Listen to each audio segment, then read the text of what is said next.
political conversation out of the stream anyway, right? Yeah, that's probably true. All right, so I just started recording, and yes, we do have video. So I will make sure. I guess I'll throw it up on YouTube or something. I'll just throw it up to my web server if necessary. All right. So, the end of the Golden Palm. The beauty of the marble-laden street was not lost on the newcomers. Broad avenue and exotic architecture of this town had much to offer these visitors from afar. But alas, the relentless heat beating down upon them from the blazing sun was the only thing on their mind. They had not ventured very far at all from their host's estate before even the morning sun had them desiring refuge. A short way to the west, a beautiful building of white marble had been built slightly submerged in the sand on the northern side of the boulevard. The gleaming steps descended into a darkened space from which came a cool breeze and intoxicating aromas that were very alluring, an invitation the group accepted with little hesitation. Inside, unfamiliar music played as the group of four and their feline companion found suitable seating within the confines of the public room. Several groups sat about in their own booths around circular tables, which were attended to by sultry maidens adorned in brightly colored silks. Oil lamps hung from elevated hooks that provided just enough lighting in the darkened hall. A strong smell filled the air, which had a hint of mutton in its bouquet, but which was almost completely obscured by the thick smoke of burning incense and the odor of a pungent, dark beverage called cave that was automatically served to all patrons. Indeed, a portion was poured for each member of the group immediately as they sat down on pillows arranged around their low-profile tables. The place was conspicuously absent of chairs and other conventional seating.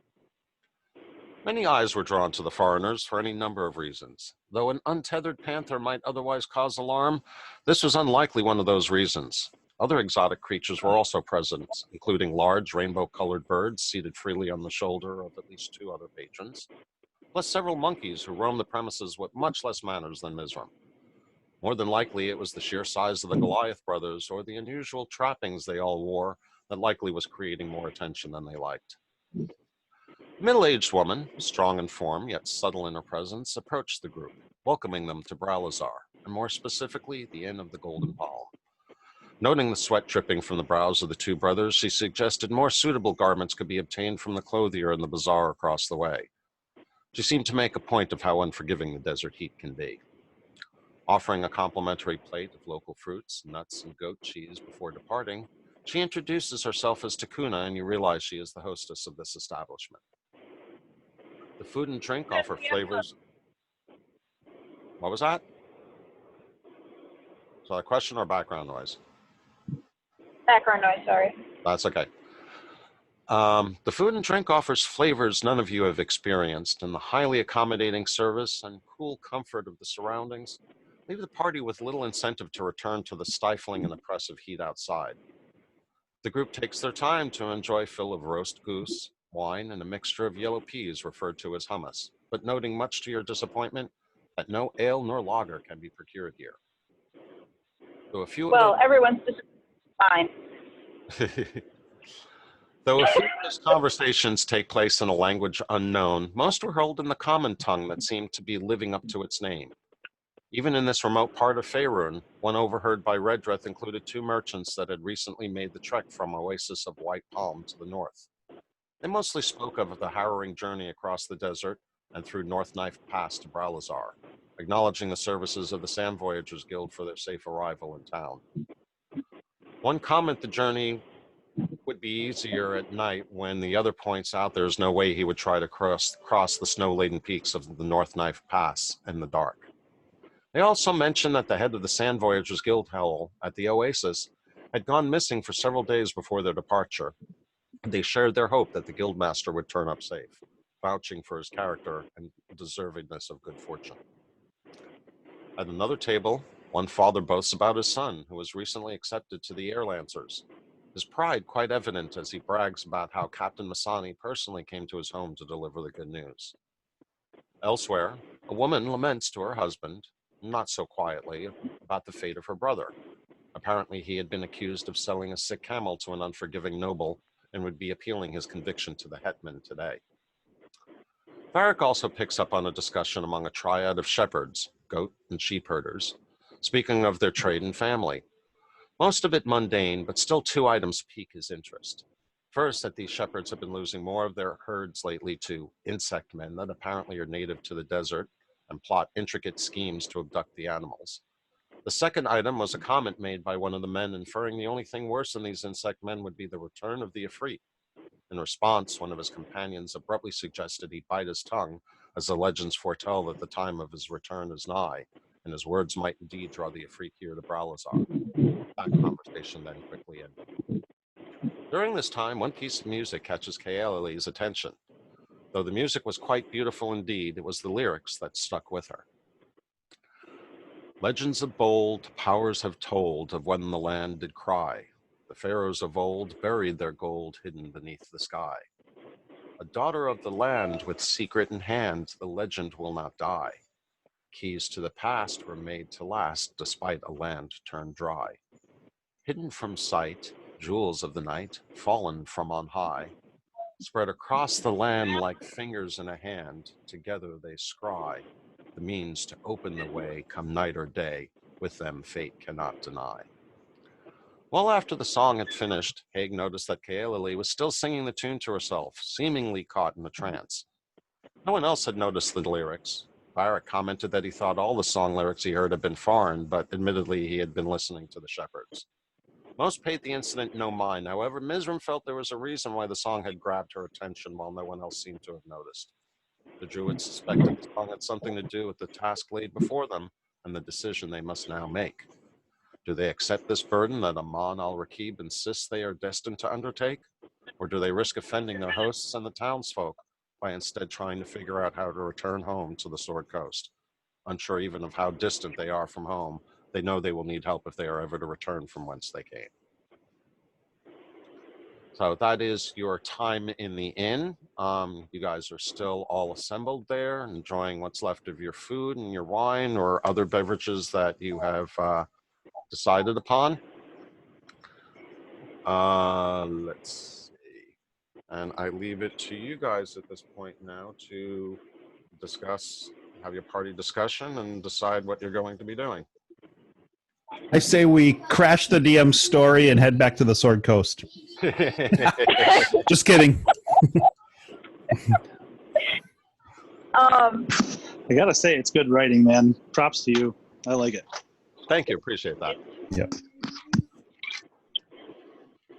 I'm inclined to stay in the area and do what we can to unravel this prophecy and find the thing that we're supposed to find. Because somebody needs to do it, and some people think that we have been chosen to do it, so we may as well attempt it.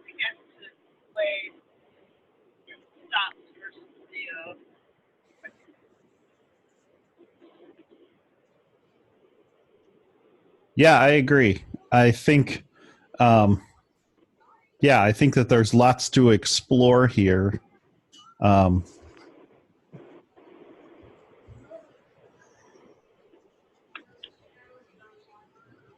got to dig up my notes and remember what we were supposed to be doing next. Keys, I do believe. Keys. Well, before we plan city, we need to. Kelly is enough of a traveler and expedition organizer to know that we need professional local help to organize our expedition. We are going to need an expert in organizing expeditions, and there was a guild that one of the conversations mentioned.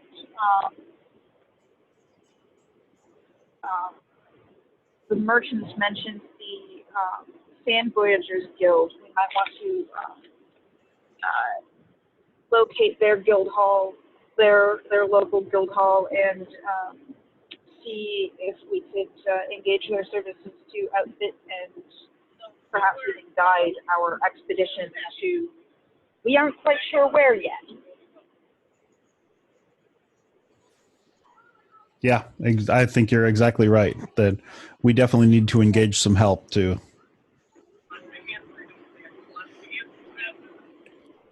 We don't want to try it ourselves. And it sounds like we're probably going to need some equipment too, right? Well, yeah, and the first thing we do once we decide that we are going out into that we are going to leave the city, the first thing we do is we hit up the Sand Voyagers Guild and tell them we want to go. What do we need? Actually, that brings up a good question for the party. Are you planning on just engaging the Sand Voyagers Guild for some advice, or do you actually want to tag along on a caravan with them? I think this is completely, well, let's just say that Redrith is completely unfamiliar in this area, and he knows that he needs to get some cooler clothes to deal with the heat, and not knowing anything about the desert, he would feel a whole lot more comfortable if we actually tagged along with someone else who already knew where they were going and what they were doing. The alternate possibility to attaching ourselves to someone else's expedition is, if we can afford it, just outright create our own expedition and pay the Sand Voyagers to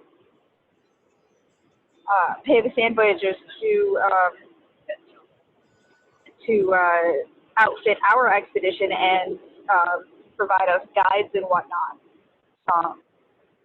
If we don't want to tag along on someone else's expedition. Can't we just ask the guy that brought us here to spot us the money to be able to start our own expedition? It's worth asking, that's for sure. I mean, he's the one that brought us here. He has a reason for it. Get him on to we kind of need to know where we need to go to before we even ask about how much an expedition would cost, right? Yeah, and for that we need to get to Mon and get him to tell us what he knows about the first of the keys.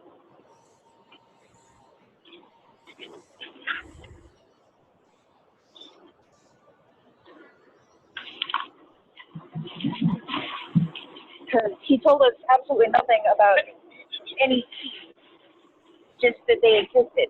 Nothing about where we might look for any. I'm going to step away for a couple of minutes while you guys continue talking. Plan B. I am going to point out one thing just because I'm concerned that you guys might be getting a little too confused. When they referenced keys, there are two things you should be aware of. One, they may not be literal, and two, it's based on legend. Right. So I'll let you continue to discuss that out, and I will be back shortly.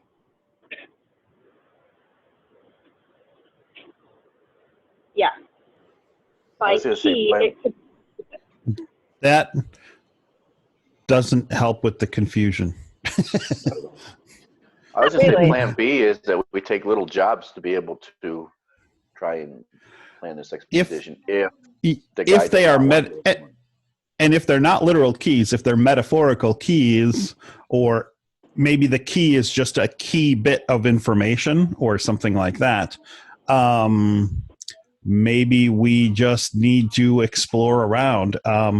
In the thing that the description of things that went on, I don't know if there's something to it. There's the husband who'd been accused of selling a sick camel. I don't know if there's anything we could do to help out there, or if that would get us, but there's also the captain. There's a few people mentioned here, and I'm not sure if in these overheard conversations, if there's anything there we could go and help with or do or something. Yeah. The only one that we have any possible chance of actually being able to do something about is there's two: the missing guild master and the insect man. True. But we don't know the area. We're not from a desert. None of us really know how to survive in a desert.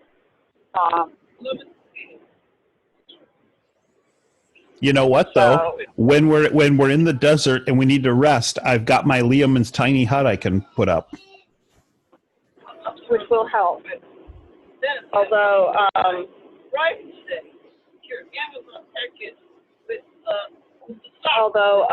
you might want to check the exact description of that spell because don't know if that includes things coming up from underneath. It prevents things from coming around outside, but doesn't prevent things coming up from underground.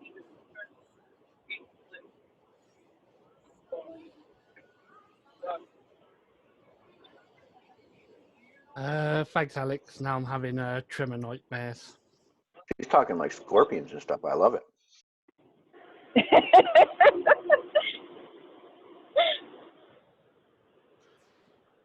See, I had a living in DM Nevada, do that. I had a DM do that to us once. We laid a protective spell, but the description of the spell was open to interpretation about things coming up from underneath. And so the DM had stuff attack us from underneath, and it pissed off most of the party. Yeah, that would do it.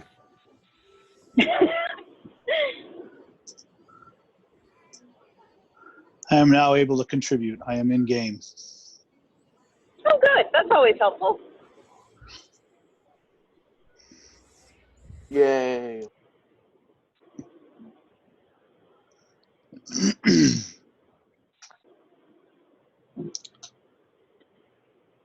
Have you been listening to anything we've been saying? I've been trying my best, man. Okay. I've been listening. Obviously, there are options based on the conversations we overheard. I didn't get all the details, but I would say, because I didn't get all the details, my gut instinct is to talk to more people in town until we have more solid information. We may be able to find a tracker guide. We may be able to find more information on where we need to go. I say we, talk to NPCs and gather more information is my gut feeling. Okay, that sounds reasonable. I'm thinking that if we can find a caravan going in a direction that we want to go, or if we can't find a direction that we want to go, but we can find a caravan willing to take us on, we should probably attach ourselves to a caravan just for the experience of the area, so that we can learn how to survive.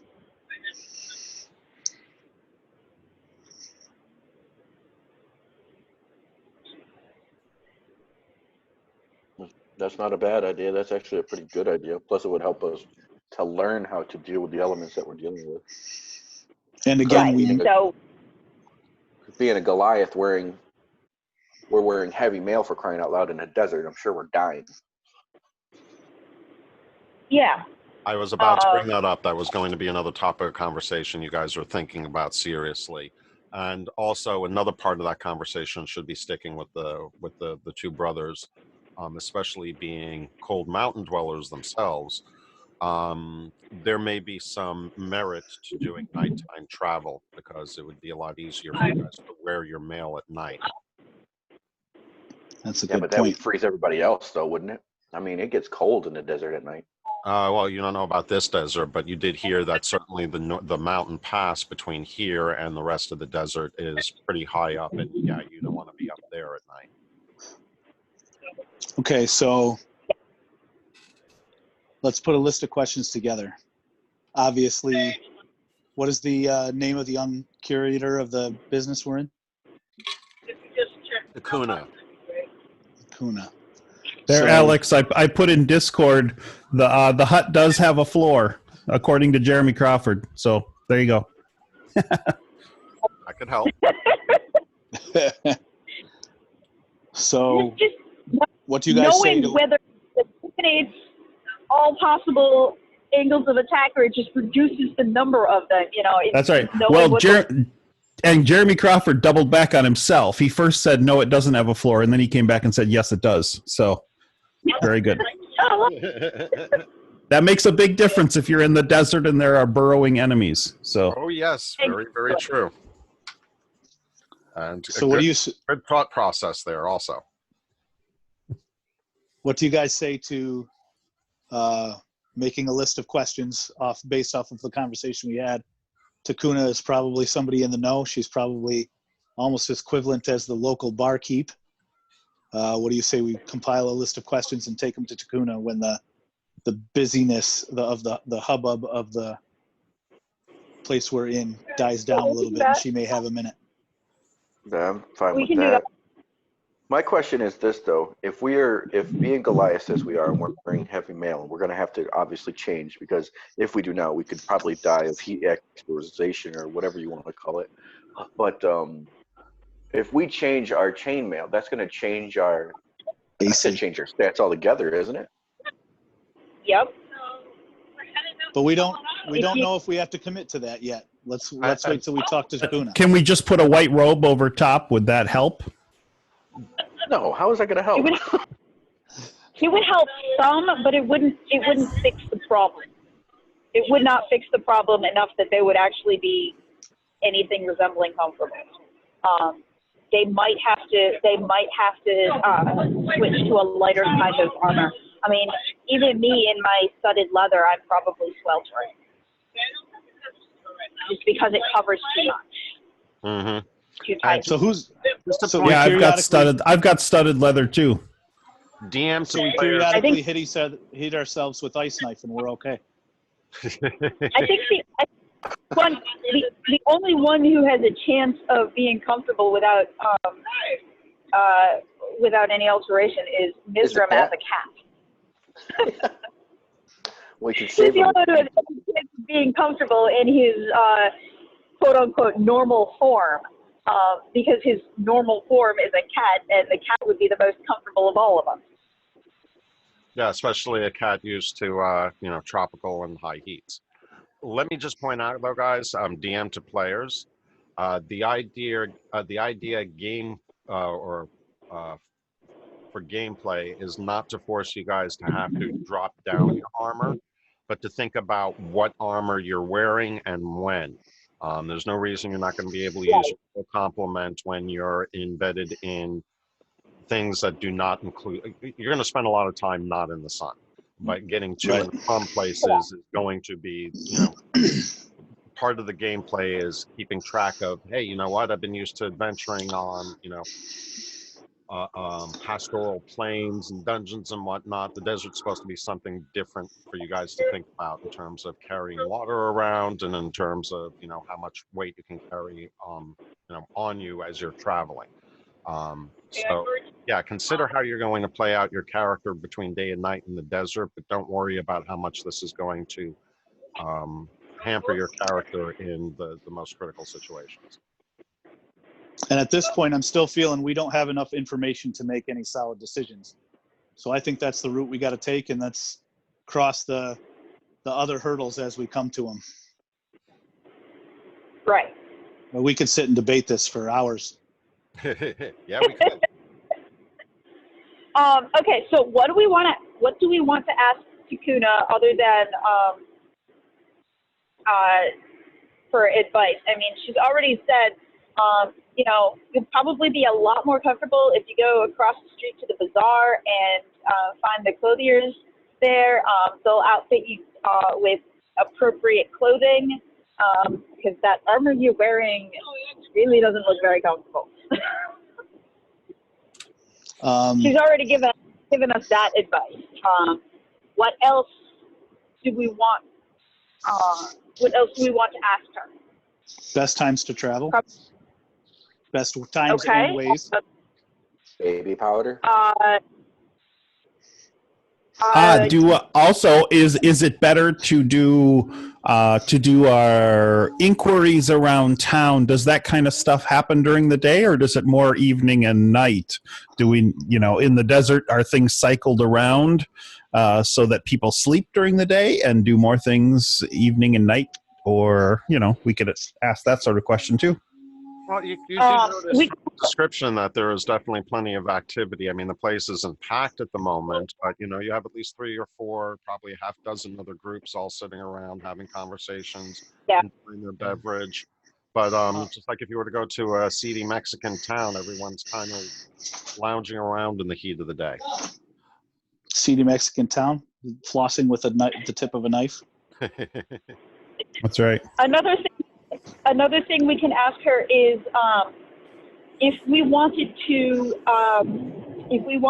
find a caravan or other such traveling expedition that we could attach ourselves to, where would we go and who would we talk to? I like it.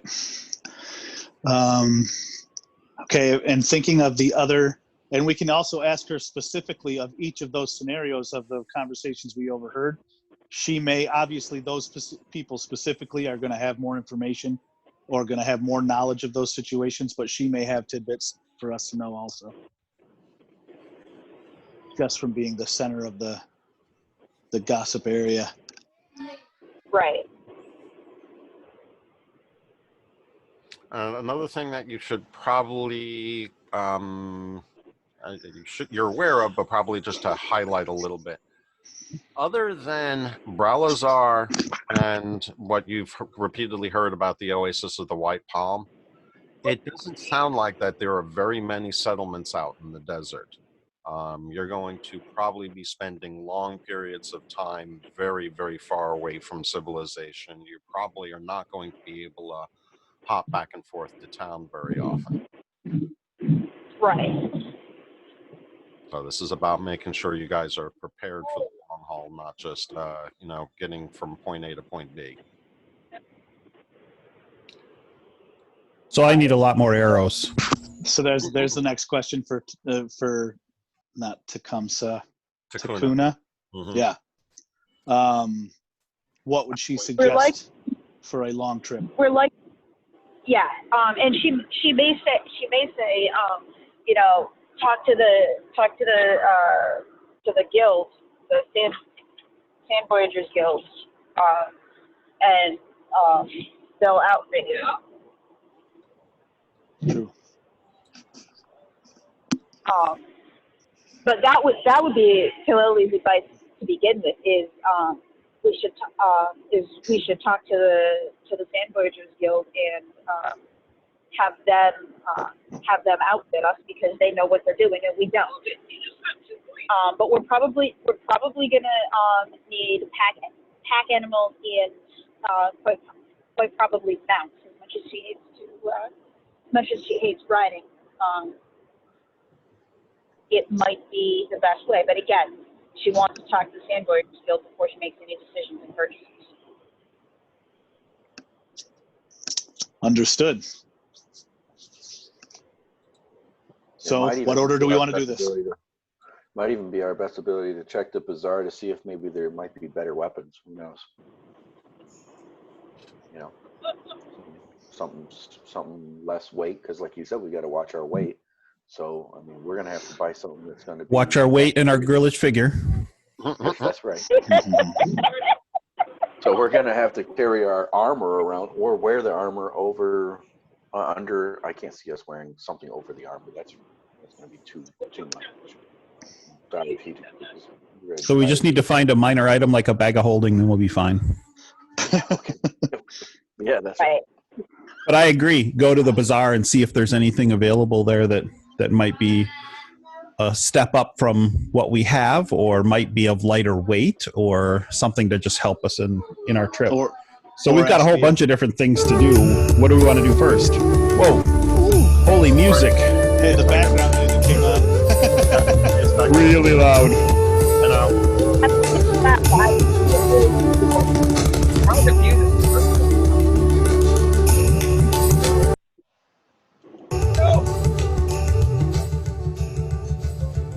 That's not bad there. I still can't hear people.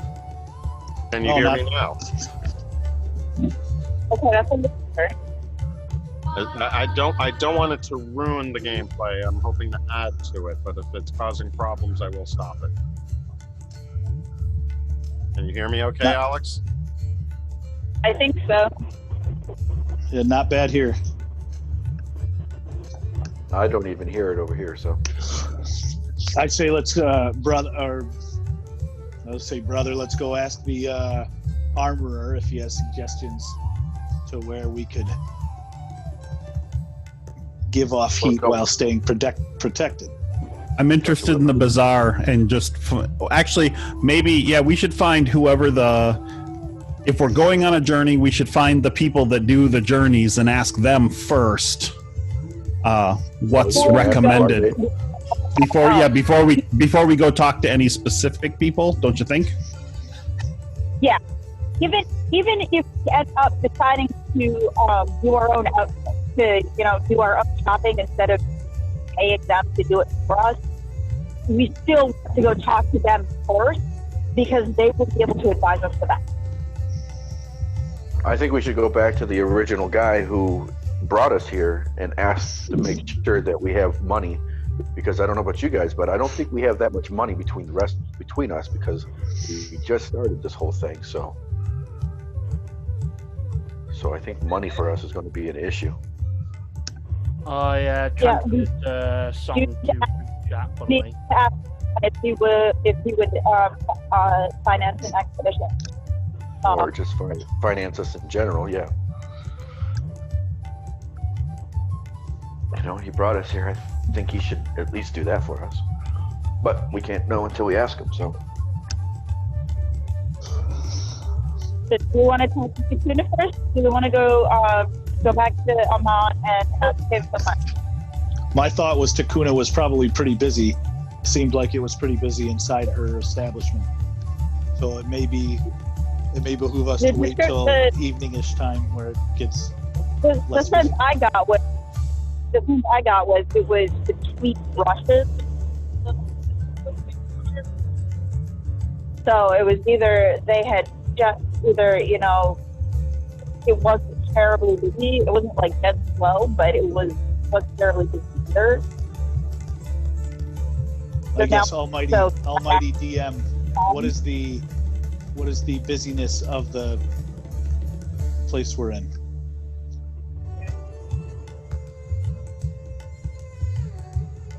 So, Kaelali and Varric, you both make note of the fact that after sharing discussions of what everyone's heard, that the woman who's complaining or lamenting about her brother did point out that he's making his appeal today, which does kind of point out to you, apparently business at least is conducted during the day around here, or at least in this town. So not to say that there isn't a nightlife, but it does apparently seem that official stuff does occur during daytime.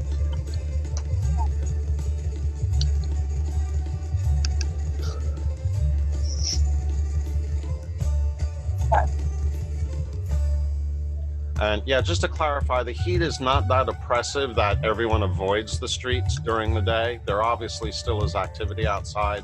It's just very uncomfortable for you guys because you're not used to it and you're not prepared for it. We're not used to it and we're dressed all wrong. I'm sorry, say that again? We're not used to it if they're dressed all wrong. I For think we this just haven't climate. acclimated. I think he's saying we haven't acclimated to the climate. Yeah. And in the case of the two Goliaths, it's going to be particularly burdensome because they prefer cooler, mountainous climates.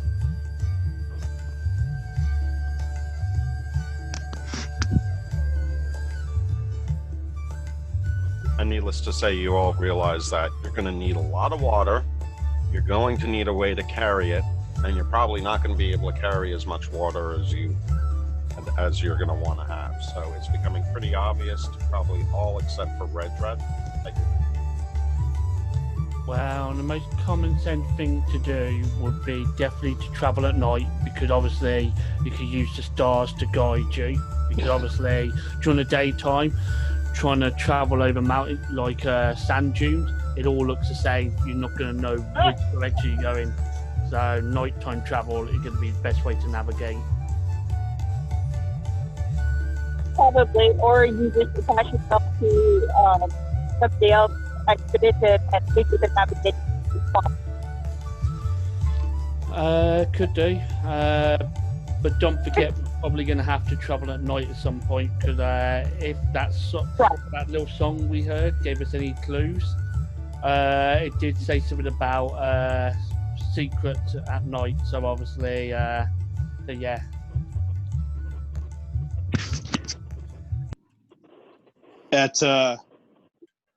At this point, my character is just getting impatient. I'm waiting for somebody to lead and make a decision. And I think I'm probably visually showing my agitation. All right, with that being said, I think we should go back to the man who brought us here to make sure that we can give him what we need and see if he can't help us with any of it. Done. Kaleli will get up and head for the door to go back to Amon's place and talk to him. I'll follow. And just kind of expect everybody else. Redreth shrugs and follows along.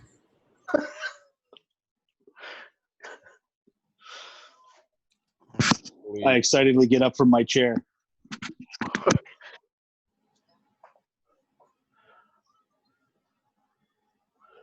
Okay, tokens should be unlocked, so you guys can move where you want. So you're going to head back down south towards Amon's estate, correct? Correct. Yep.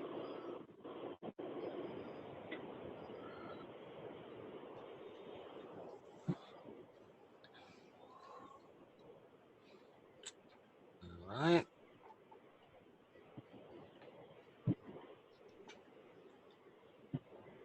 I'll presume that we don't need to go through the re-description of him. It's now probably you hung out in the Golden Palm through lunch. You went through midday, but now you are probably in the hottest part of the day. Yeah, the heat is particularly acute. Anyone wearing any exposed metal, within about 2 or 3 minutes, the metal gets too hot to even touch. So if it's touching exposed skin, you guys are at a point where you're like, okay, yeah, shed everything metal. Get naked.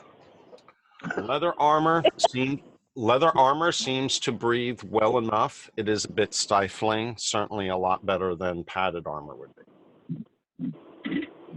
Okay. And indeed, as you're walking around town and noticing different people and whatnot, armor does seem to be relatively common, but what you've noticed is that everyone does wear lighter colored robes over it, and most of the leather armor that you have noticed leaning out from underneath everyone's clothing is that it is definitely very light colored. In some cases, especially amongst the guards, they have white leather. White leather. That's like putting white walls on a car.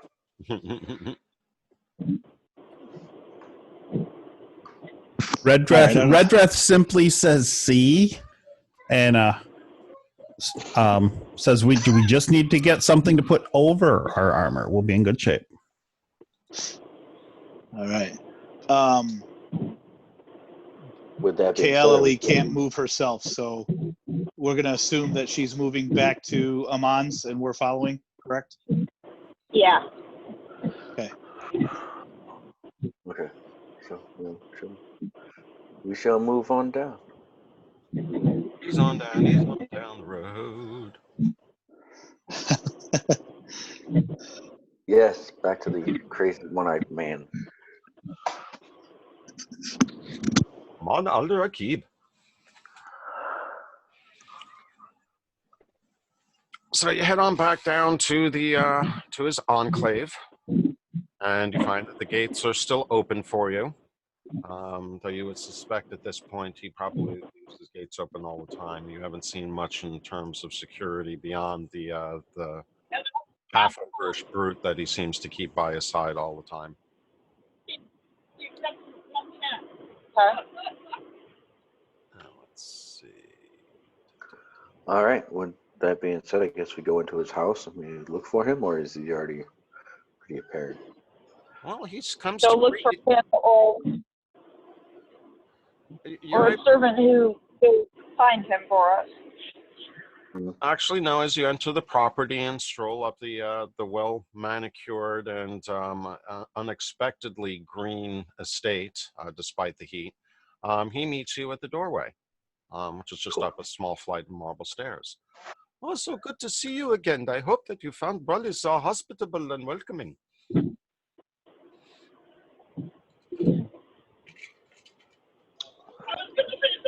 I kind of elbow nudge my brother. He's the one who wanted I to was come just here. gonna, I was just gonna say. Yeah, I just gotta look at you guys like, okay, we're here. Somebody else do the talking? So, man, we had a question for you. We were trying to figure out exactly what this quest is that you got us on, but at the same time, we are obviously new to this land, and we only brought with us what we have, and needing quite a bit of supplies, we have no money. So we were wondering if you'd be willing to help us in this area. If you are willing to take on this quest, I can assure you that you will find plenty of support from myself and other members of the town. In fact, the hetman will probably more than likely support your endeavors as well. That answered our question. Headsman. Hetman, which is probably some kind of play on headman. I was totally thinking you said headsman, like chop off his head. I was like, whoa, okay, this is getting serious quick. No, they refer to the leader of the town as the hetman. And his name is Alham Pasha Barak, hetman of Bralizzar. Well, I can only speak for myself, Amen, but I believe that we've all come to an agreement that we really want to take on this quest and figure this thing out and actually become the heroes that you speak of. I am glad to hear that you have accepted your destiny. That in mind, you will absolutely make sure that you are thoroughly well equipped. First thing we need to do is make sure that you have mounts available to you. I will send over one of my servants over to... Slight pause in conversation.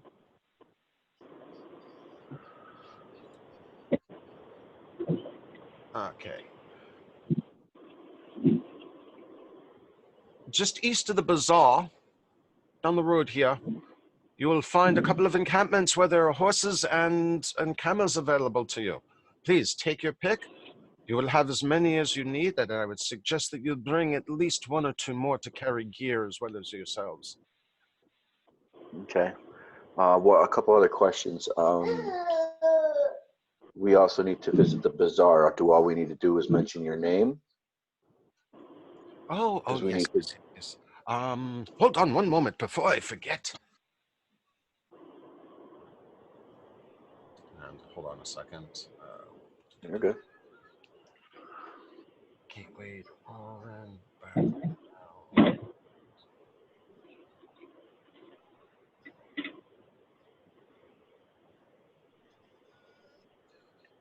There we go.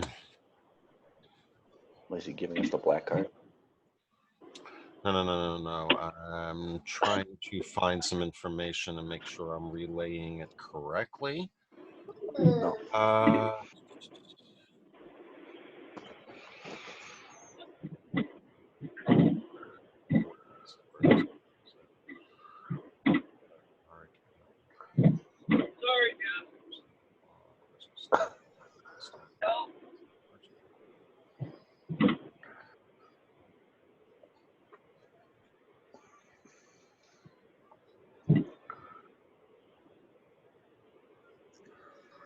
And the other question we had is a guide.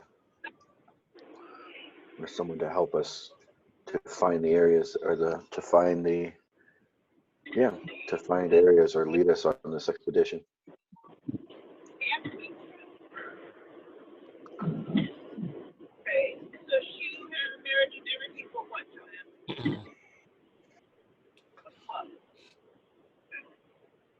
One thing you should know is that most travelers and visitors here to Bralizzar, as well as residents, are issued a medallion.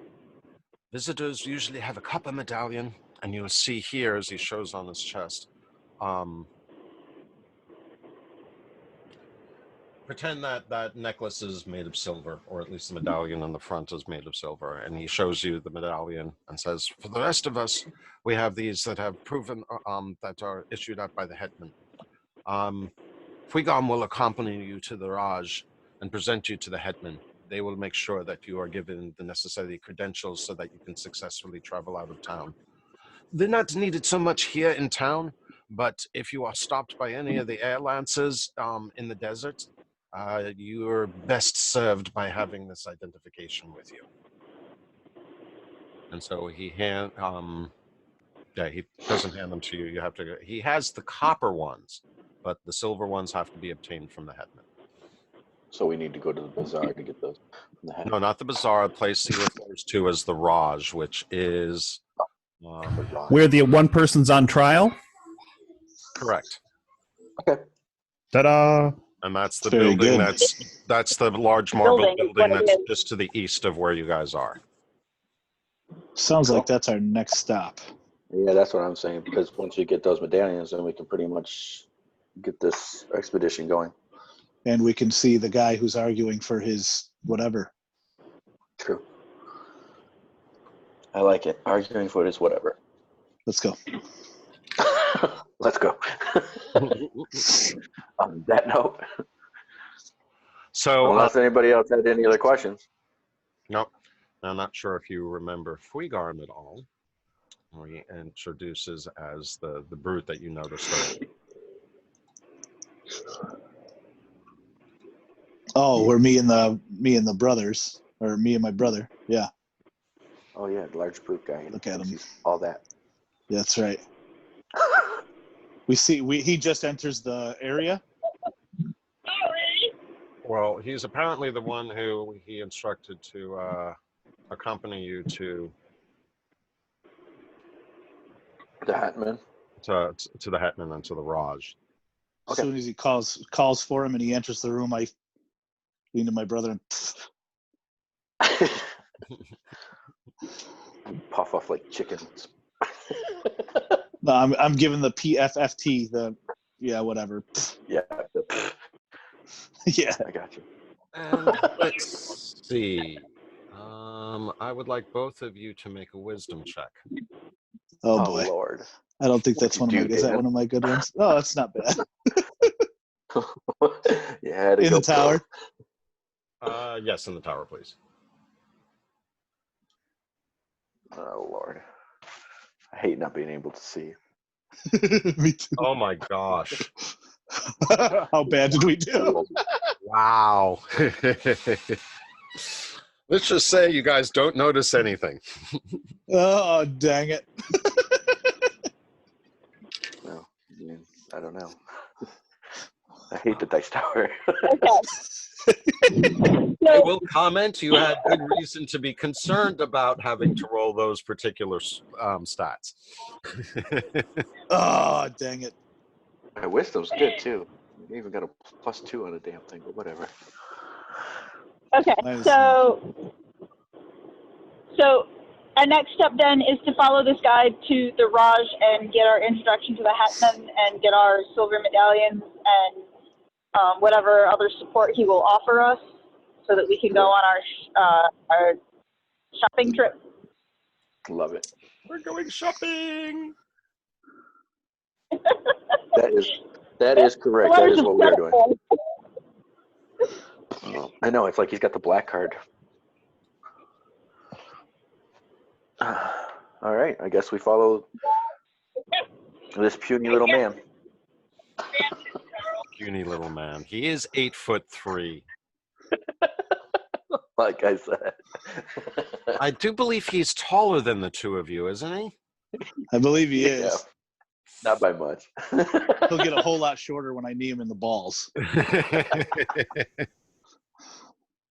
Anyway. All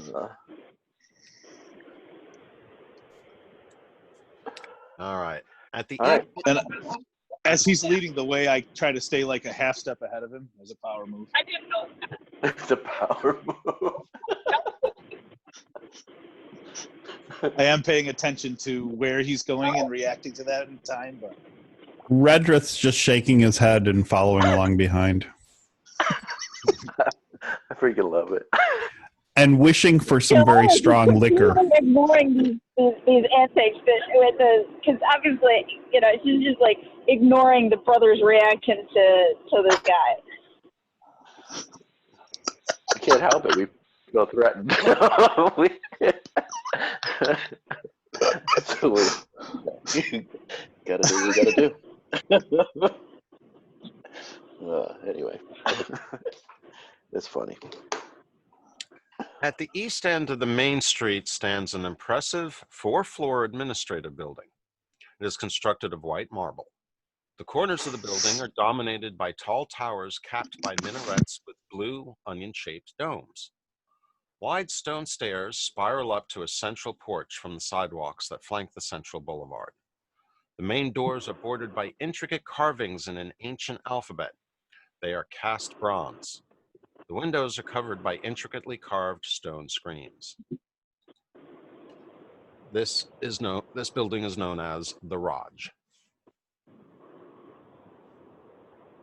It's a cool. Jim, is it bad that I'm reminded how the Edge Dancer in Brandon Sanderson books refers to the top of the buildings as boobs with nipples, golden boobs or something like that? Yeah, but those are blue boobs.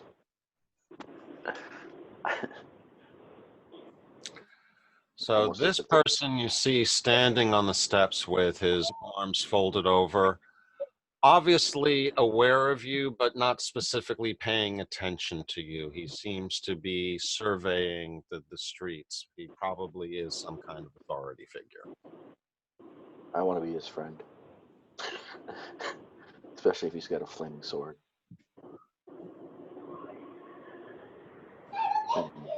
I say, hey, I've got a flaming sword. Oh, you do? You're as cool as him.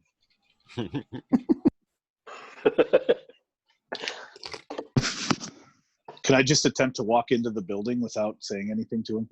Sure. Yeah, he doesn't I seem attempt to to be, walk. he doesn't seem to be guarding the building, just kind of like that. He's responsible for things and, keeping an eye on things.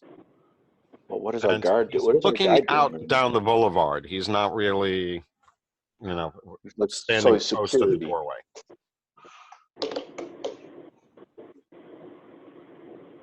I'm sorry, was there a question there I missed? Yeah, what's our guide doing? Is our guide taking us in the He's just building? Or... he nods at the guy on the steps, heads up the steps, opens the large stone screens, and proceeds into the bottom floor of the building. Okay, good. We shall do the same. All right. If he was I will something really important, follow you would think our guide would do something.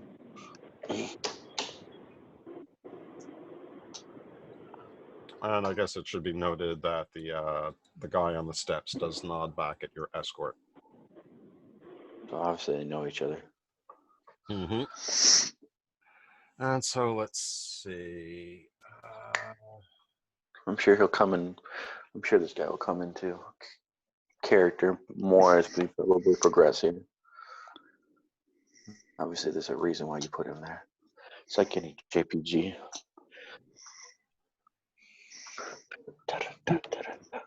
So when you walk in the building,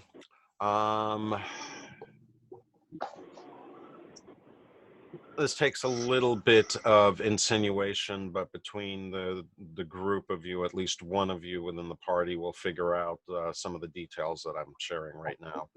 Primarily, you see enough activity and lines and other chatter that you're reasonably sure this bottom ground floor is dominated by the Sand Voyagers, management, leadership. This is apparently where you go to talk to them and coordinate caravans and things like that. Fuigarm, however, brings you up the stairs to the second floor, or what they refer to as the first floor. And that's where the administrative offices apparently are for the city. And it seems very well organized, very well supplied. I mean, the building's made of marble itself, and no expense has been spared in adorning this place. This does not look like some ratty constable's back office. This is a palace by any other regards, and apparently it serves the public. Okay.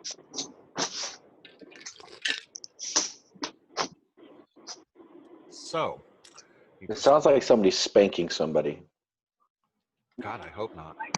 Well, I mean, It does sound like something's being banged on something. am I wrong? It sounded like someone was spanking.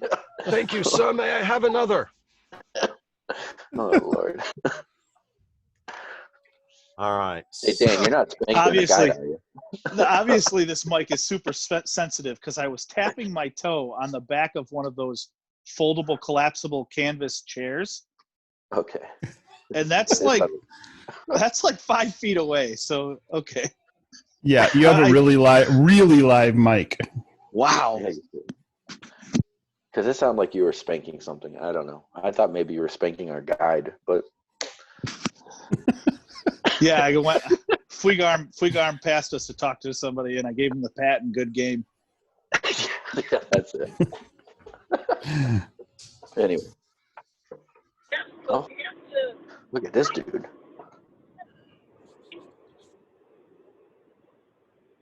Is that the guy we're about to go talk to? Yeah, it looks like. He's pretty cool. I want that get up. He looks cool. I know, really. A little more shaven, and I could picture him going toga, toga. So, Now, I should point out that as you entered the building and within the confines of the building, there are definitely many guards sitting around. And actually, on the outside of the building, you noticed at least a dozen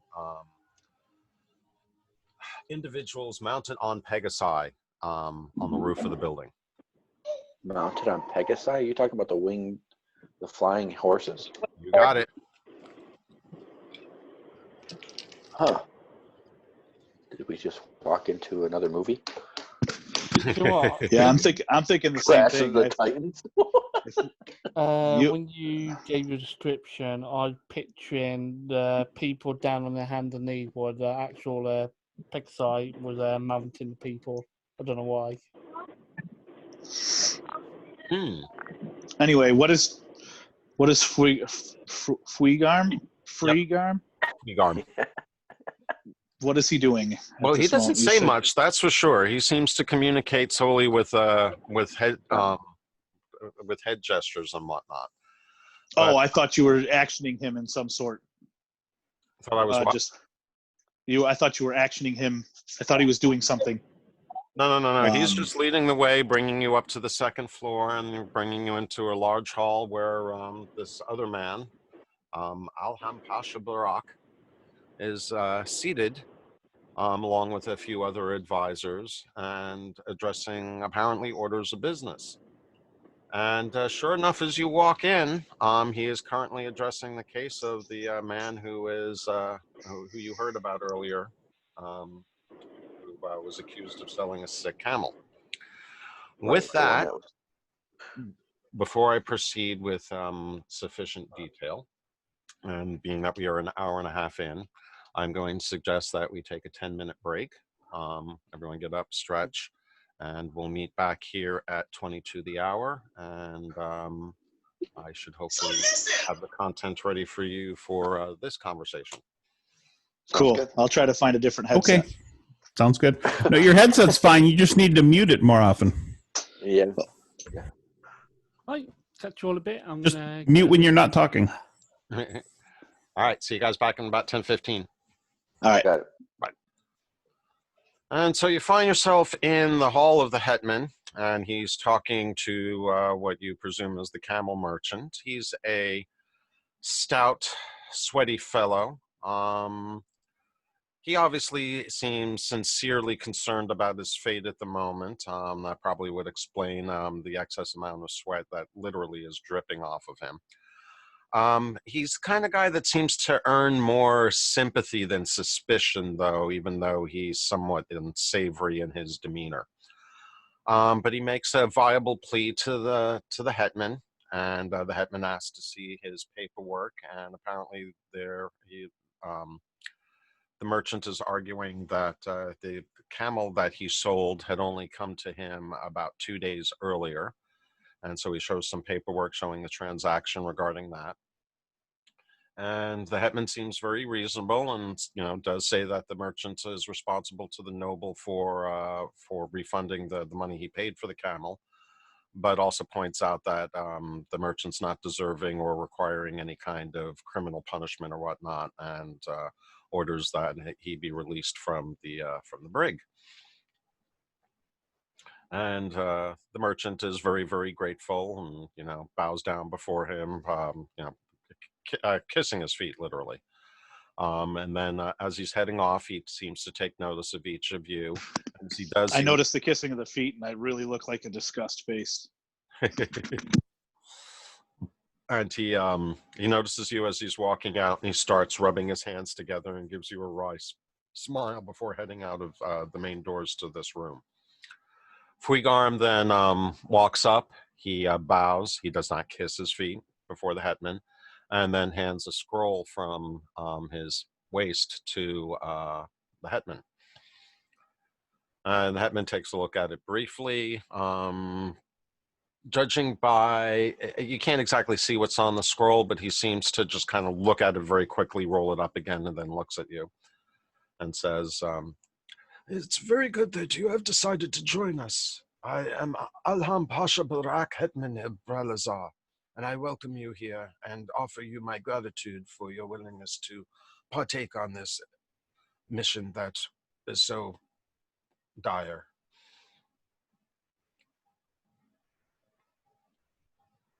Same elbow to my brother and a nudge.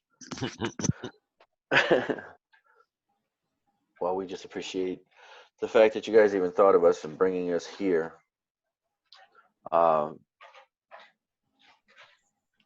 don't know what else to say, guys. Well, he responds to, "Well, it is my understanding that you are here not by any plan of your own. Is that correct?" That is correct. And it is my understanding also that Aman made a request from afar, but did not specifically request any individuals. So it seems that fate is indeed playing their way, because certainly we are not responsible for bringing you here, at least not directly. True. We need money for supplies. I wasn't going to be rude. No, I say that. Well, that's my character's bluntness. That gets him in trouble. And he kind of smiles somewhat wryly. You see that a few of the guards in the chamber are somewhat bristled by it, and he holds up his hand to each of them and says, yes, we are more than happy to supply you with the goods that will be needed, and we will prepare you for the journey so that you will be able to make your way through the desert. We expect that your time there will probably be extensive. There's not much left in the desert beyond the oasis of the White Palm, and that merely serves as a stopover point to Gildeneth and Fanaskul to the north. Ever since the River Athis dried up, there has not been much activity in the desert beyond a few of the dervishes who still insist on clinging to the old ways. But we will ensure, I understand that Aman has already made arrangements for your beasts of burden to be provided. And he reaches to the side of his throne and pulls out a set of 5 silver medallions and hands them to Fuigarm, which Fuigarm then hands to each of you.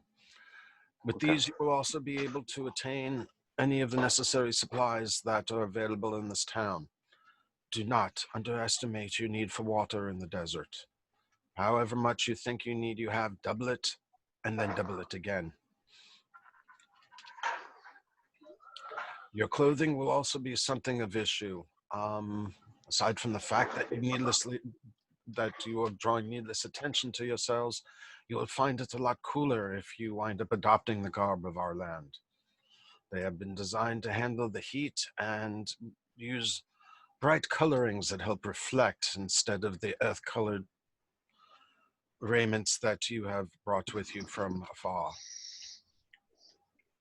Is there a mage or someone who can alter our existing mail to give us the same protection, but a more of a reflective nature? Though I am not sure if he could help you directly, Amon would be the best person to speak of. He certainly is the most capable spellcaster within Bralizzar. You notice his disdain at using the word. He obviously is not much of a fan of magic. He's not much of a fan of who? Of magic. Of magic in general. Okay. Sorry, my think daughter's in my. Yeah, she's getting into whatever she's doing. It's coming through.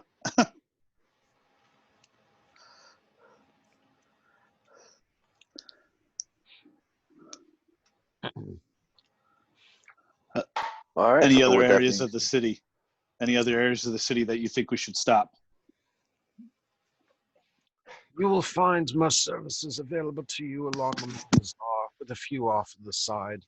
The ones that are not well publicized probably are better for you to avoid most events anyway. Please do keep in mind, you will want to check with either myself or Captain Masani before leaving town to ensure you have the necessary documentation to pass the guideposts to the desert. Captain Masani's lancers and air lancers are very thorough about patrolling the desert and will not let strangers pass without proper credentials or established business. I would also warn you that there have been a lot of rumors of fighting in the desert. There may be an outbreak of war. You could be walking right into it. There's been a lot of unrest in the oasis of White Palm. It seems that a guild or sect of slavers has been trying to take over the Sand Voyagers Guild in order to traffic their wares across the land. They seem to think that we do not know their plans, but we are a step ahead of them. However, we do not know what their specific plans are or how they plan to do so. We know that they are trying to create unrest in the desert, and it would be a great tragedy if the sacred palm were to be tainted by such evildoers.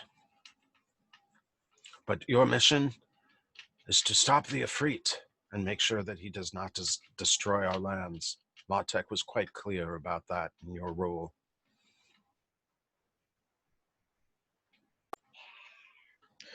Understood. On that note, do we all bow and walk away? On to the bazaar. Any other Make sure we all bow, questions? though. I don't know. I nudge Redrith. Redrith asks, is there a glassmaker in town? A glassmaker, that would be a really good question. There's plenty of sand, no shortage of heat. Even though I as DM do not have one specifically documented, I would be very, very surprised if one did not exist. In the campaign channel, I'll put what Redrith is thinking. Quickly through. In the Discord. That's what Redrith is thinking. Okay. You want some goggles, huh? If we're going out in the sand. Yeah, I can see that. That's actually a pretty good idea.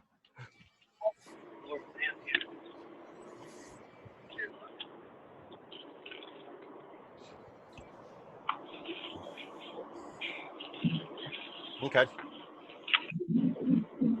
They may not be quite that fancy. He's just interested in something a bit darkening for his eyes, that kind of a thing. Again, with the lack of my 100% attention in the beginning, I think we should ask about some of the things we heard in the bar. So I've just kind of nudged my fellow players to help me out here because I can't remember all the details. I was trying to get connected. Insect people and Correct. what happened to my computer?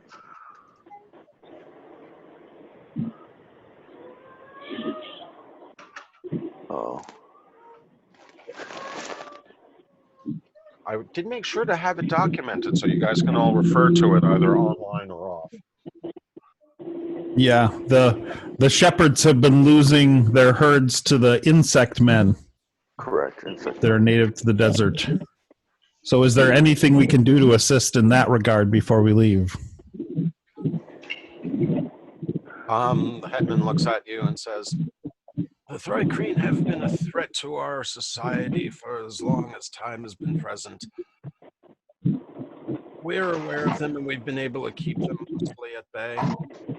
And they've mostly been smart enough to avoid our settlements. It's the nomads and the settlers who choose to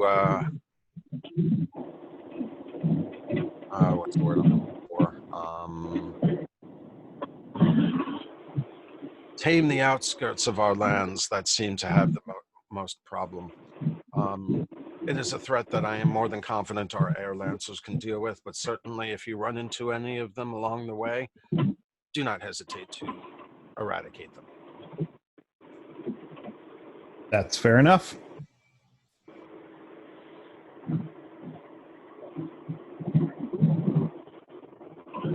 Is there anything that you need to know about the prophecy itself? Hey Keith, I got kicked Any from the ideas game. where we should head? Yeah, Eric, I know that you got your connection was lost. Yeah. Is there any way you can kick me so I can come back in? Ah, okay. I think you already have been. Yeah. I tried, but it could not connect to the host. Oh, really? Oh, here we go. Never mind. Sorry. Oh no, couldn't connect to host. Yeah, it doesn't show you as being logged in at the moment. It says you're disconnected. So unfortunately, that's It's my internet. Yeah, I was just going to say it's probably your internet if everyone else is maintaining a connection. There you have your answer, Mizram. The internet out here sucks.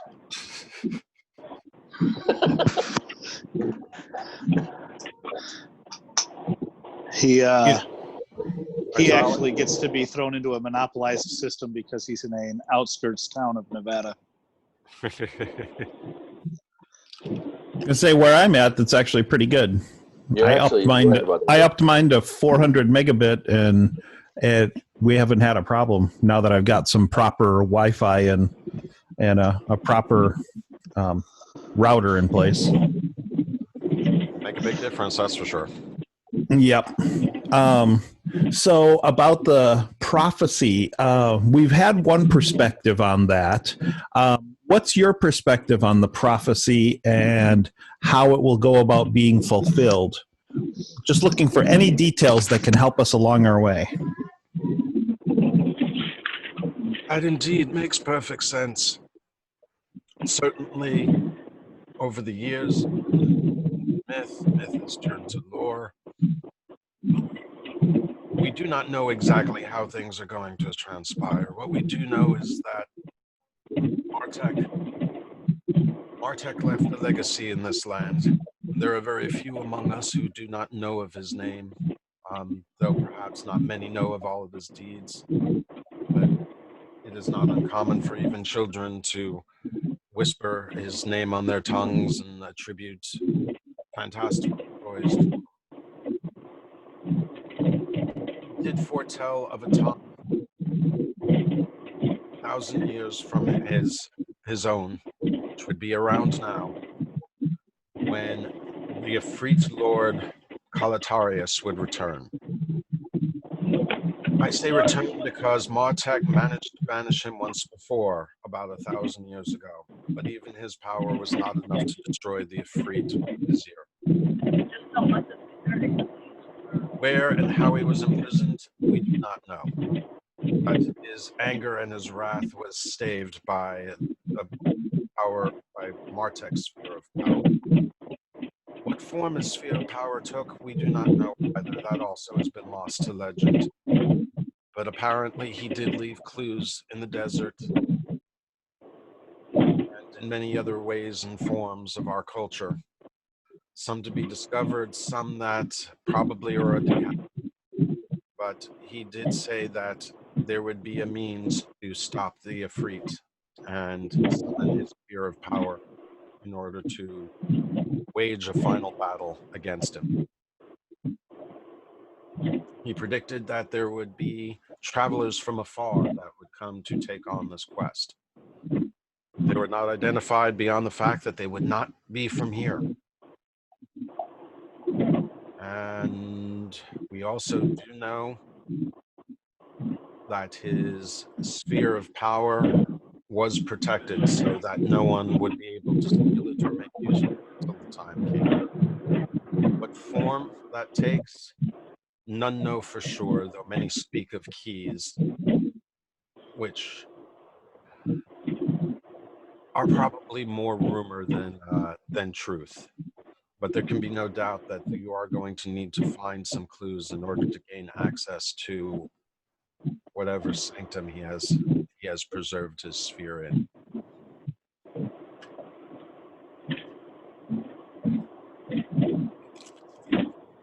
Thank you very much for your insight.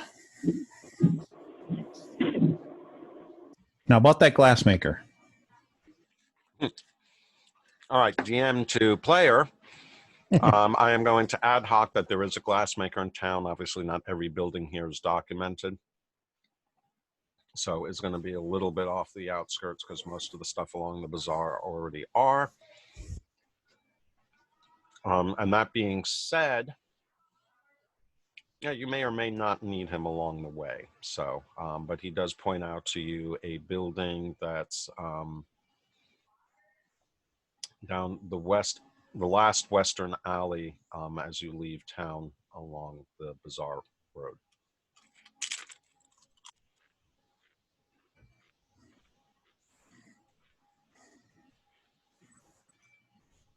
Cool. So, turning to the party, do we want to split up and accomplish a bunch of things? Do we want to stay together and go from thing to thing to thing? What do people recommend? We could split up if you want.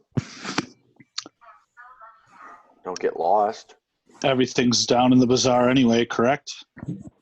Some of it, except for the glass place, which is where Redrith wants to go. Which is down past the bazaar, so let's just head to the bazaar. Okay. That sounds good. there last. Cool. Yeah, we'll go to the bazaar, and then we shall go to the place where we have to acquire camels, I'm guessing. We're gonna have to Outside of the town, east of town, outside of town. Well, you're bidding your farewell to the hetman at this point, correct? Yes. Correct. We're bowing. He's bowing and say thank you very much for all of your help. I wish you may the stars shine brightly on your journey and may you be successful. Our gratitude will always be present. Cool. And as you head on out of the chamber, that merchant that you saw earlier apparently has been waiting outside for you. The one that And he looks over at Fuigarm and says, Are these the adventurers that that Amon predicted would arrive? And Fuigarm nods at him again without saying any word. And he says, Wonderful, wonderful. Amon will certainly compensate me more than adequately for my losses today. Please, come with me. I will show you the camels and horses that you may choose from.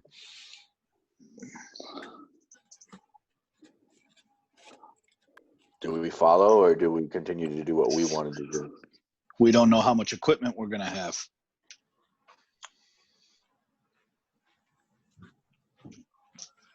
Plus, I need baby powder. Did we figure out where yet? Say that again, Alex? Did we figure out where we're headed yet? Beyond No. north? No, not really. Details. The only thing definitive that you've heard of that has any known location in the desert is the Oasis of the White Palm, and apparently that refers to a sacred palm that is there, but you've heard of no other location in the desert that currently is still inhabited. But we were directed by the hetman to make sure we were ready for supplies. My thought is get the water, get the supplies, figure out how much weight we're going to have, see the packman, then get directions. That was my train of thought. That's kind of where I was too on it. Get the stuff that we need, make sure we have the animals that we need. Obviously the water, we got to get water, double it and then triple it. But making sure that we have animals sufficient to be able to carry that. And I do feel inclined as DM to remind the players to look at the map that you have been given. It's not clear, but you might want to start considering it. Oh, you're talking about the other map. Overland. On that map scroll, do we know which of those represents where we are? No, as a matter of fact, no one else really can. Oh, I thought we were underneath the dragon. No, my recollection was that we have no idea where this map corresponds to.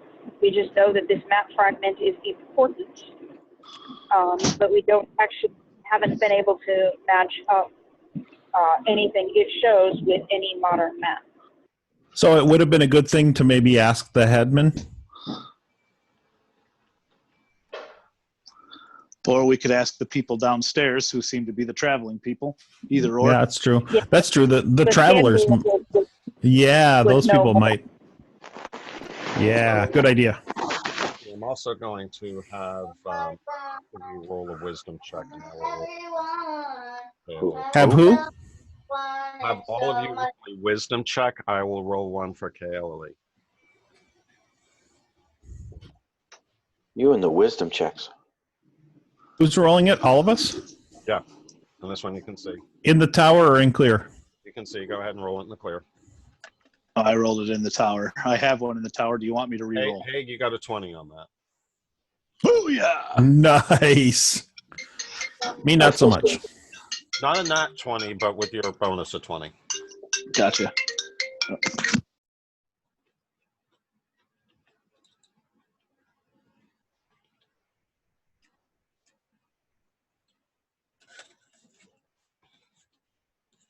All right, so Haig and KLE start connecting some dots and realize kind of at the same time. The only thing that anyone knows about in the desert is the Oasis of White Palm, but there do seem to be 2 palm trees on that map. So you're wondering if either one of those refer to the Oasis. Oh, yeah. That's a good point. And if that's north of here, then we could be either over by the dragon. And the dragon looks like it might represent a mountain range. So wasn't there a mountain range around here? The dust wall towers. Go ahead, Alex. Kelly would like to get some see a map of this area and see if she can. She hasn't had a chance to actually inspect a map of this area and compare it to this fragment, and she would kind of like to do so.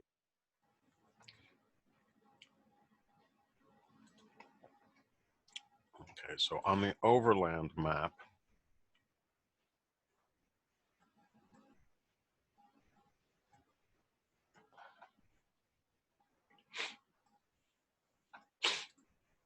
basically because of the layout of the land, you're able to kind of see this area where you are.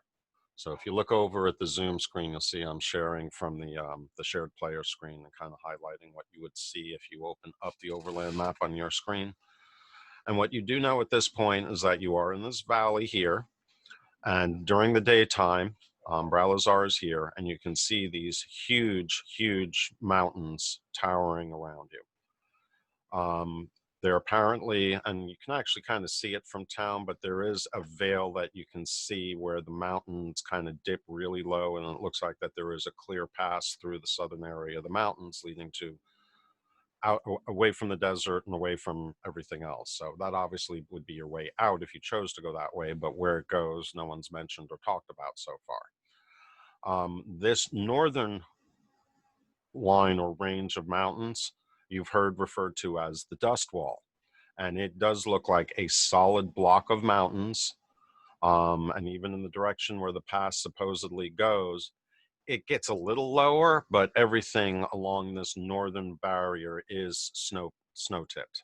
So you figure at least 10, maybe 15,000 foot peaks, and probably not much lower than that at the lowest point where you have to pass. Beyond there is the desert. Okay, I'm very sorry. I just got a family phone call. That's okay. Do you want to take a break? No, I'm good. I finished the call. I just Okay. wanted to let you know that I missed what was said. If somebody can fill me in quickly. Okay. Can, Just point. can you put the map fragments side by side with the overland map for me?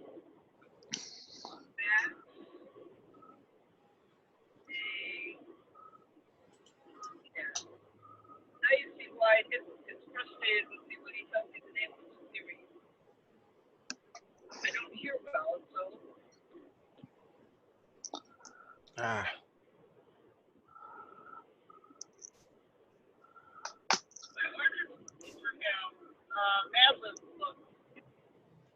So hard to resize these windows sometimes.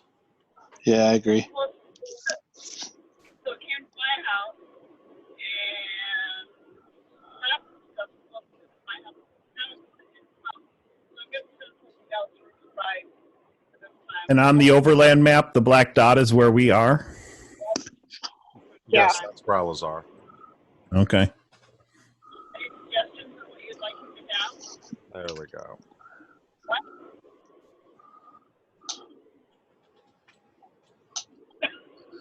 I'm used to that. Now, the dotted line, is that a road or the trail that the traders take? That's the Sand Voyagers Trail, correct? Okay. Since it's probably safe to say that there's no river in the desert, what's represented on that scroll is definitely not water, I would think. Ding, ding, ding, Not ding. necessarily. Go ahead, Alex.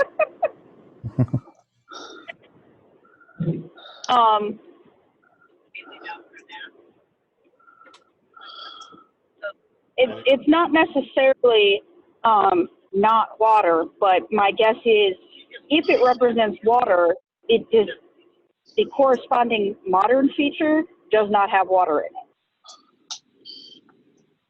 in it. Yeah. I'm sticking with not water.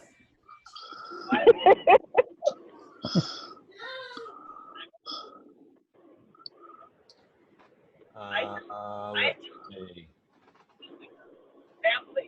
He just rolled dice again. Saw that. Yeah, I saw that. It's kind of scary.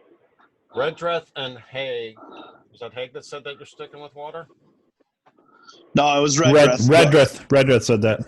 Okay. Upon further reflection, Redreth and Haig, both of you realized and recalled that the Hetman did refer to the river Athos before it dried up.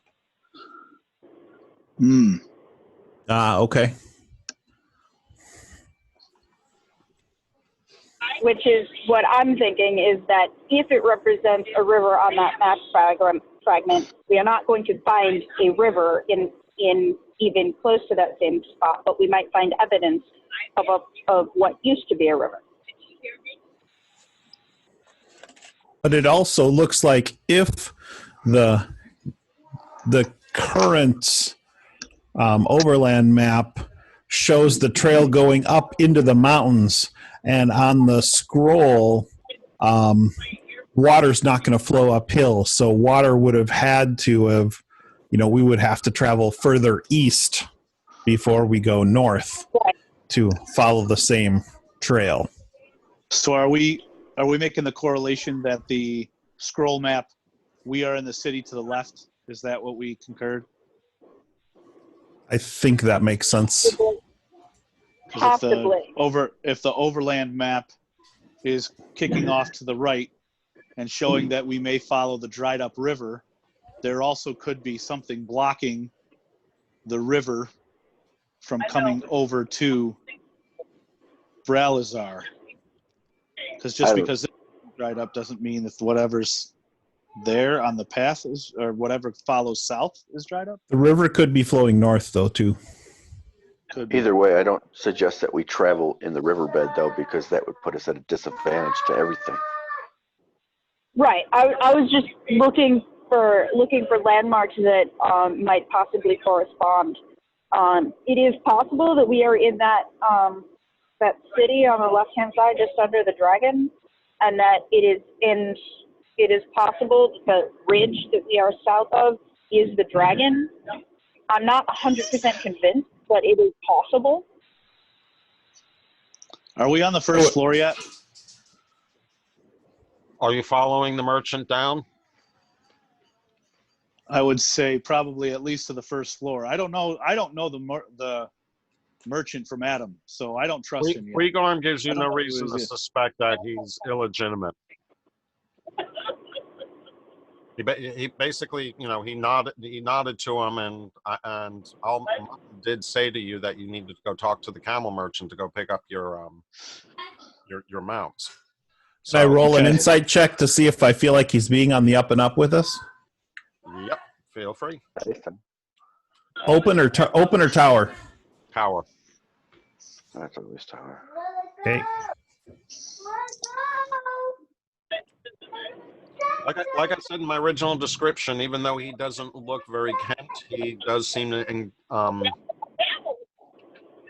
evoke a sense of empathy rather than suspicion. So yeah, he seems very genuine, just looking to make a profit. And you just saw he has to cough up money for a camel that got sick on him. So you kind of understand this predicament. Right. Yeah.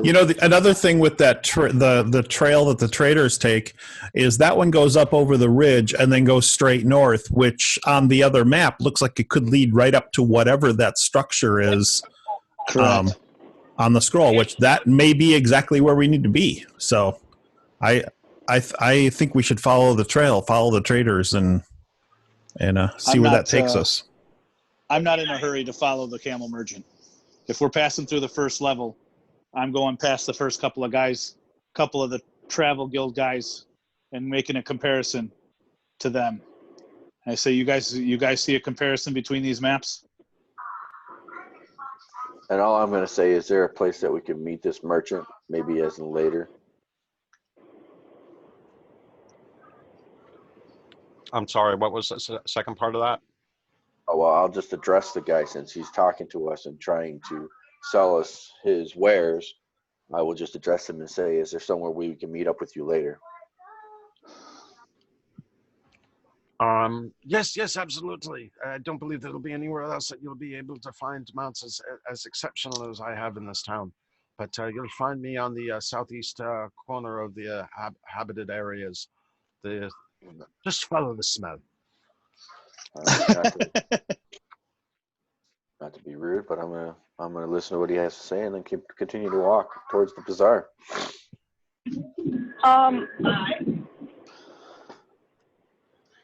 We don't know exactly what we need to purchase. We know that we need like quadruple the amount of water we think we do. We know that we will need mounts and pack animals. The hetman said that the merchants would know and be willing to help us with our needs. Okay, then that's fine. I mean, am I But we still need wrong to know- with that, Keith? Or did I? You're correct. Okay. Almost everyone in town apparently knows about the prophecy, so news that the faded ones or everyone's destined to save them is kind of spreading around town, and everyone's anxious to help you. At least everyone honest and upright in the community. Okay.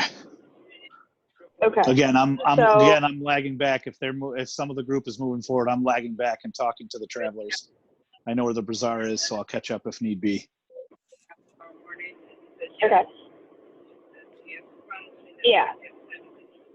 That's fine. I got a good feeling from my insight check, so I'm following right along with the camel merchant. The first, All right, the so first we're going to thing, split up then, right? Yes. I guess Yeah. so. The That's what first thing it sounds like. Kalali is gonna look for is well, I still don't know where we're going. We need to have Oh. some kind of a destination in mind so that we can have an estimate of how much water we might need. Apparently, it's about a 2-week journey to the oasis of the White Palm. Yes. And is Hang with me. We'll figure that out. Is that where we've decided we're heading for starters? I don't know until I have more information. You don't really have Okay. a destination, any other destination that you've heard of in the desert beyond what this map may or may not clue you into. So Yeah, that- no one's you're going to giving go us into a the desert destination. and find out what's going on in the desert. And you also heard about, there's a war that's brewing up in that direction. You heard about the guildmaster missing. So there obviously sounds like there's a lot of activity going on at that oasis. Okay. So let's, Kalali's then going to head for the bazaar and look into getting more appropriate clothing.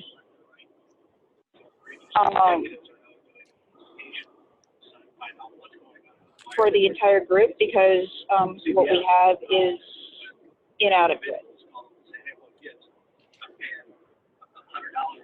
Well, that was the first place that you were recommended, was to find more suitable clothing. So obviously you're going to want to head towards the bazaar at this point. Now, as far as the guards are concerned, Haig, most of them seem polite. There's a couple other gruff, but to a T, almost every one of them, though they seem wanting to help you, they're very conscientious of their job, and they're not willing to let themselves be distracted by looking at a map or anything like that. No, I'm talking to the Travelers Guild people that were on the first floor. You said there were groups of them Oh, on the the first floor? Sand Voyagers Guild people and the people signing. Correct. Gotcha. Okay. So you really want to share that map with the people from the Sand Voyagers Guild? Okay. Well, No, that is not something we want to be sharing around.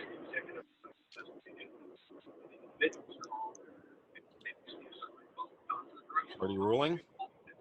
Yeah, I agree. I don't want to share that too widely. We may have somebody just rob us of that, and unless maybe somebody wants to sit down and make a copy of it.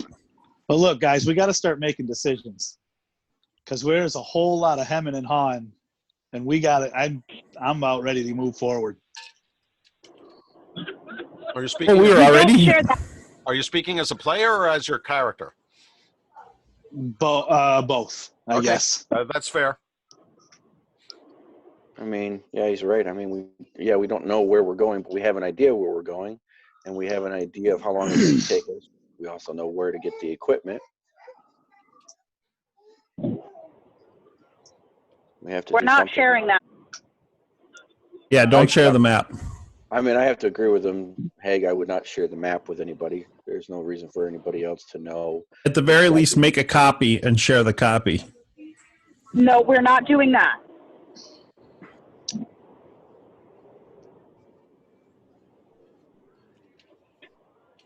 Make a decision. All right, let's head to the bazaar. Get things taken care You're of. the closest to the leader. Make a decision. I will point out one keep- more. Okay. Go ahead. I was going to say keep the map private and head to the bazaar and see what we get all of our. Let's find the the overland traders people and see what we need from them, get our shopping list, go to the bazaar, get what we need, and get on the way. And just Yep. one more note as DM to players, I will point out, and I'm hoping at least one of you are not put off by this, but look closely at the writing on the map. Part of the gameplay is expected that you will at some point be able to translate the stuff that is on that map. And it's not that difficult, but don't just treat it off as, okay, yeah, ancient language, I can't figure it out. That part of it goes beyond rolling dice to see if you figure it out. If you want me to, we can just do die rolling, and we'll do translations.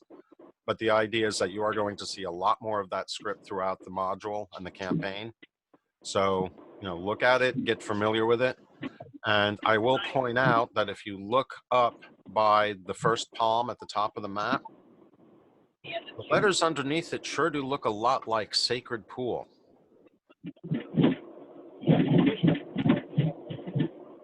So, little DM bonus there. Use that as a start for your translations. Interesting. I did always think that that thing said crypt, but that was just me. I thought that I was reading that wrong, but okay. Or maybe not. Maybe. I can see crypt and I can see sacred palm. It says pool. Cool. I could read it either way. As you get used to the language, you will see that it is. Oh, I see. Because that. Well, and Redrith, I'll just say Redrith is a wizard who does lot of studying. So once we get on our way, he will probably be staring at this, and when we stop for the night, he'll want to make a copy of it and have his little sketchbook full of musings about it. So are we saying the double boobies are an A then? Double. It looks like pool with an M on the end, but they're like double boobies. So if they're double boob, if they're boobies, then their A is a double boobie. No, it's not palm. You said sacred pool. Pool. Yeah, but there's an M at the end. Or it's just the sign of waves, maybe? See, I see what she's saying. That's not a wave. That's right. Yeah, I can see what you're saying, yeah. Like I said, double boobies is an A. Well, the We're R not sure yet. No. Redrith sighs. I definitely see crypt. Where do we find the Svalbard traders? I will give you one other clue also that will help you potentially start breaking the code. You suspected about the pathway there being a river or not, right? Yeah. The first word underneath there also looks very much like river. Like river, yeah. And they refer to it as River Athos. Yeah, River Athos. I see that. Yeah. Well, didn't you say one that's of the rivers dried up, and weren't there a line in that song where about one of the rivers dry? Keys to the past were made to last despite a land turned dry. Mm-hmm.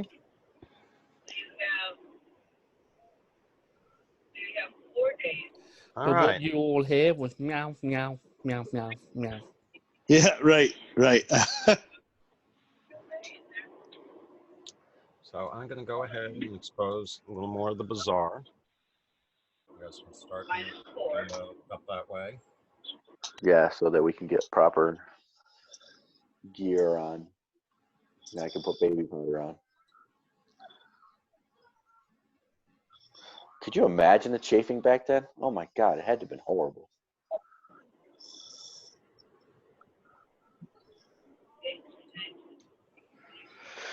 That's so nice that you are picking up kernels and bringing them to me. Thank you. Okay.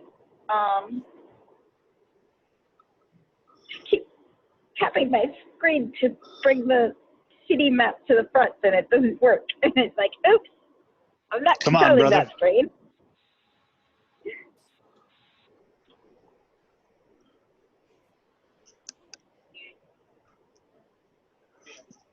Yeah.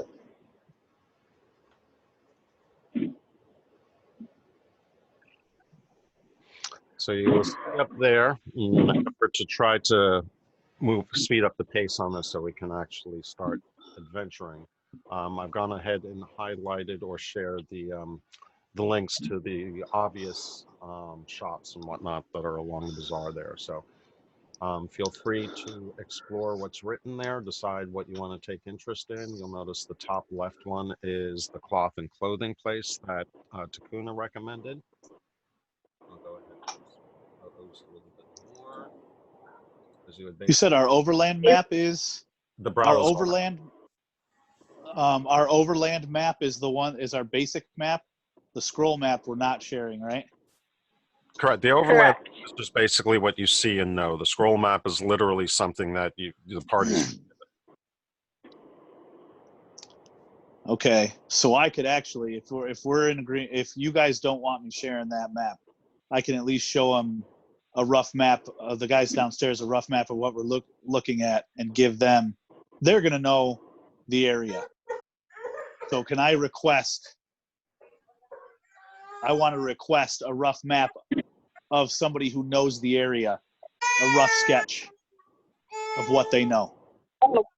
Galilee won't leave the city until we acquire a map of the region. All right, then that's what I'm going to do. I'm going to talk to these We will guys and see if I can a get map of the region this week. Even if she has to sit there and copy it herself. So that's what I'm going to do. I'm staying in the downstairs to talk to these guys about maps and getting even a rough sketch, or asking if there's places I can get maps of the area. Okay. That's fine. What say you, Master DM? What say you, Martek? In terms of whether or not you can stay there, or whether or not you're going to find other maps, or what's the? I'm talking to the guys downstairs. They seem to be they're the travelers. I don't keep forgetting their name. The Sand Voyagers Guild. Voyagers Guild, Sand Voyagers Guild. I'm assuming that they have a relative knowledge of the area, so they would be able to share something. Well, they will be able to share with you the fact that the Sand Voyagers Guild has established a route through the desert that takes people from Bralizzar to the Oasis of White Palm and north to the civilized lands. They do not have any other maps because basically they stick exclusively to the Sand Voyagers Trail, which is marked the whole way with red flags approximately every 500 yards. Can somebody give me a mapped version of that? Somebody who has spatial recognition, and maybe with landmarks. And if you don't have, if it comes to player to DM, if it comes to something where you don't have something like that, a yes or no or suffice, and we can. I'm gonna say that it wouldn't be reasonable for someone with some degree of knowledge, especially a mon, to be able to just even scroll down in the sands. Like, okay, here's the dust wall, here's the Oasis of White Palm, and we know about this mountain range and this thing and this thing. There's not going to be much on it, so I will say that there's something that you would be able to obtain, but correct, I don't have anything to give you at the moment. I will commit to having something for you guys to look at by the next session. I'll post it in Discord, but I can say that I don't think that there's really anything there that will cause you to change your departure direction. Sounds good. to me. Okay. Probably would just feel far more comfortable if we had even a rough sketch map that she could rework Something we with compare. detailed measurements. Understood. And given that you're used to adventuring in areas that you know, that makes perfect sense. But keep in mind, none of you know this region, number one. Number two, you have kind of more idea than you should just by simply knowing the shape of the overland map. You can see you're starting out at the bottom south there, and that it's going to continue pretty much straight north of the whole campaign. Well, everybody's been talking about this. Redrith has just been staring at the map and thinking about it. So you're bound to figure things out, and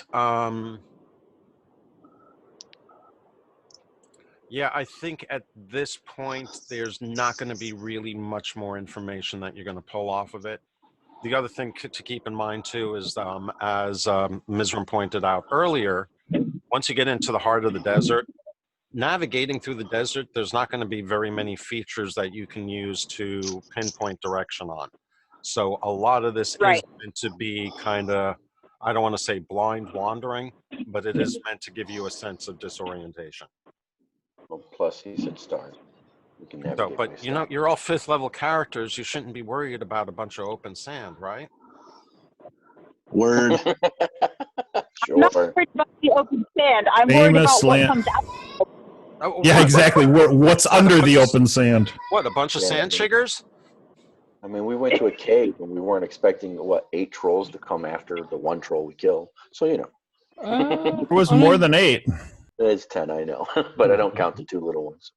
I know this sounds silly, but could we make sand sledge? Because technically sand is soft, so would sledge drag easier through the sand? So if we put like spare stuff on it, be pulled behind us. Then wheels, because obviously wheels gonna sink in some areas of sand, make it tougher going. That's definitely an interesting idea. I would normally want to think about whether or not that kind of quote unquote technology would exist in this setting, but I really don't think a metal bar would be that hard to think about, or even just putting something on a pair of swords and say, hey, look at this, it slides better.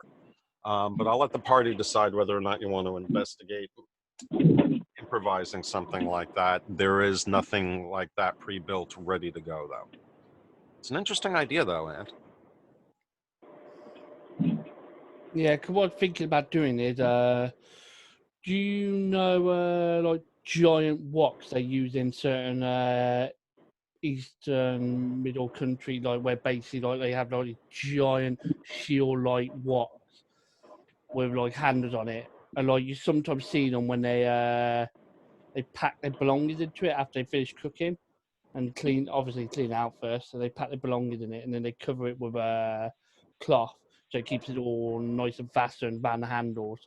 And they normally put it on top of whatever they're using to thing. But technically, I'm thinking because it's smooth underneath, would it be able to just be dragged along?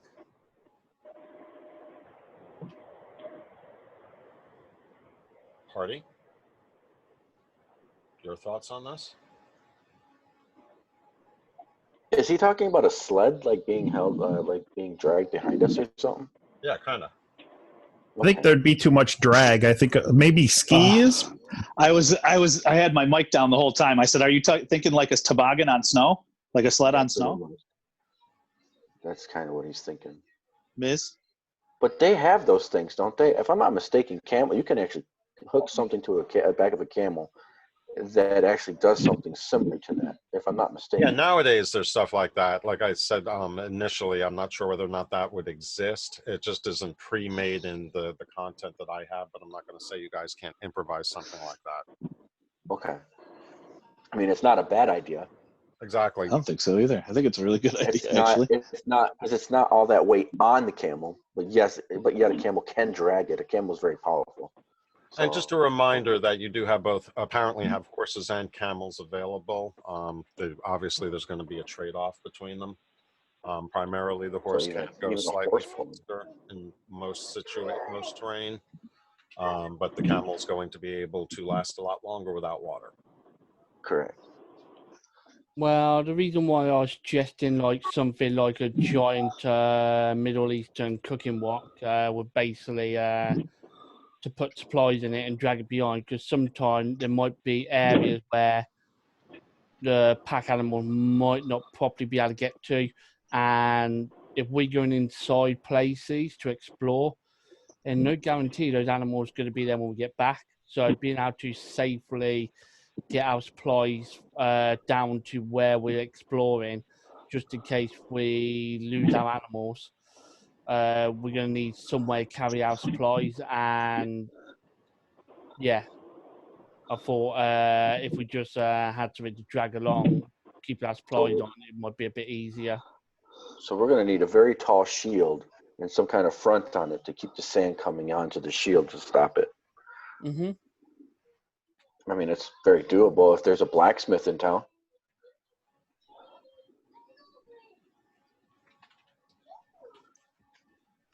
This part of the world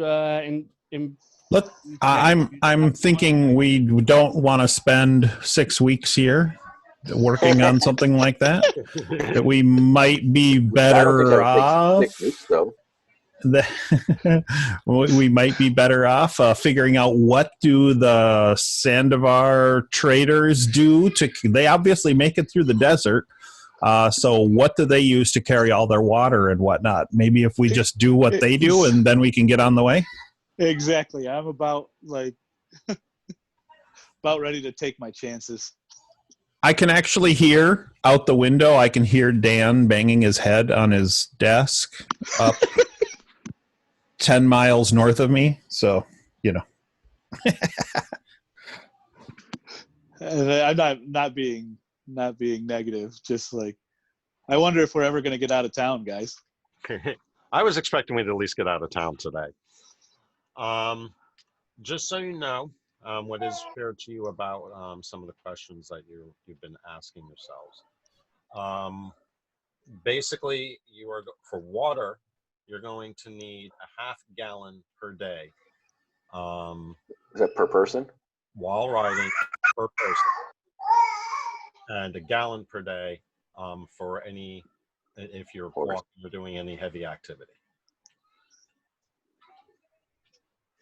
Like I said, I think that he did a pretty good job trying to state that the bazaar people, the townspeople, know we're here. They're willing to help us, and we're going to get everything we need as if we just talk to the townspeople.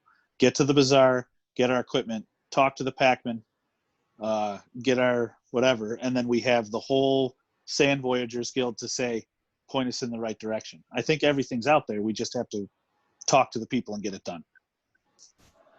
Sounds good. Let's head to the bazaar. That's my thoughts.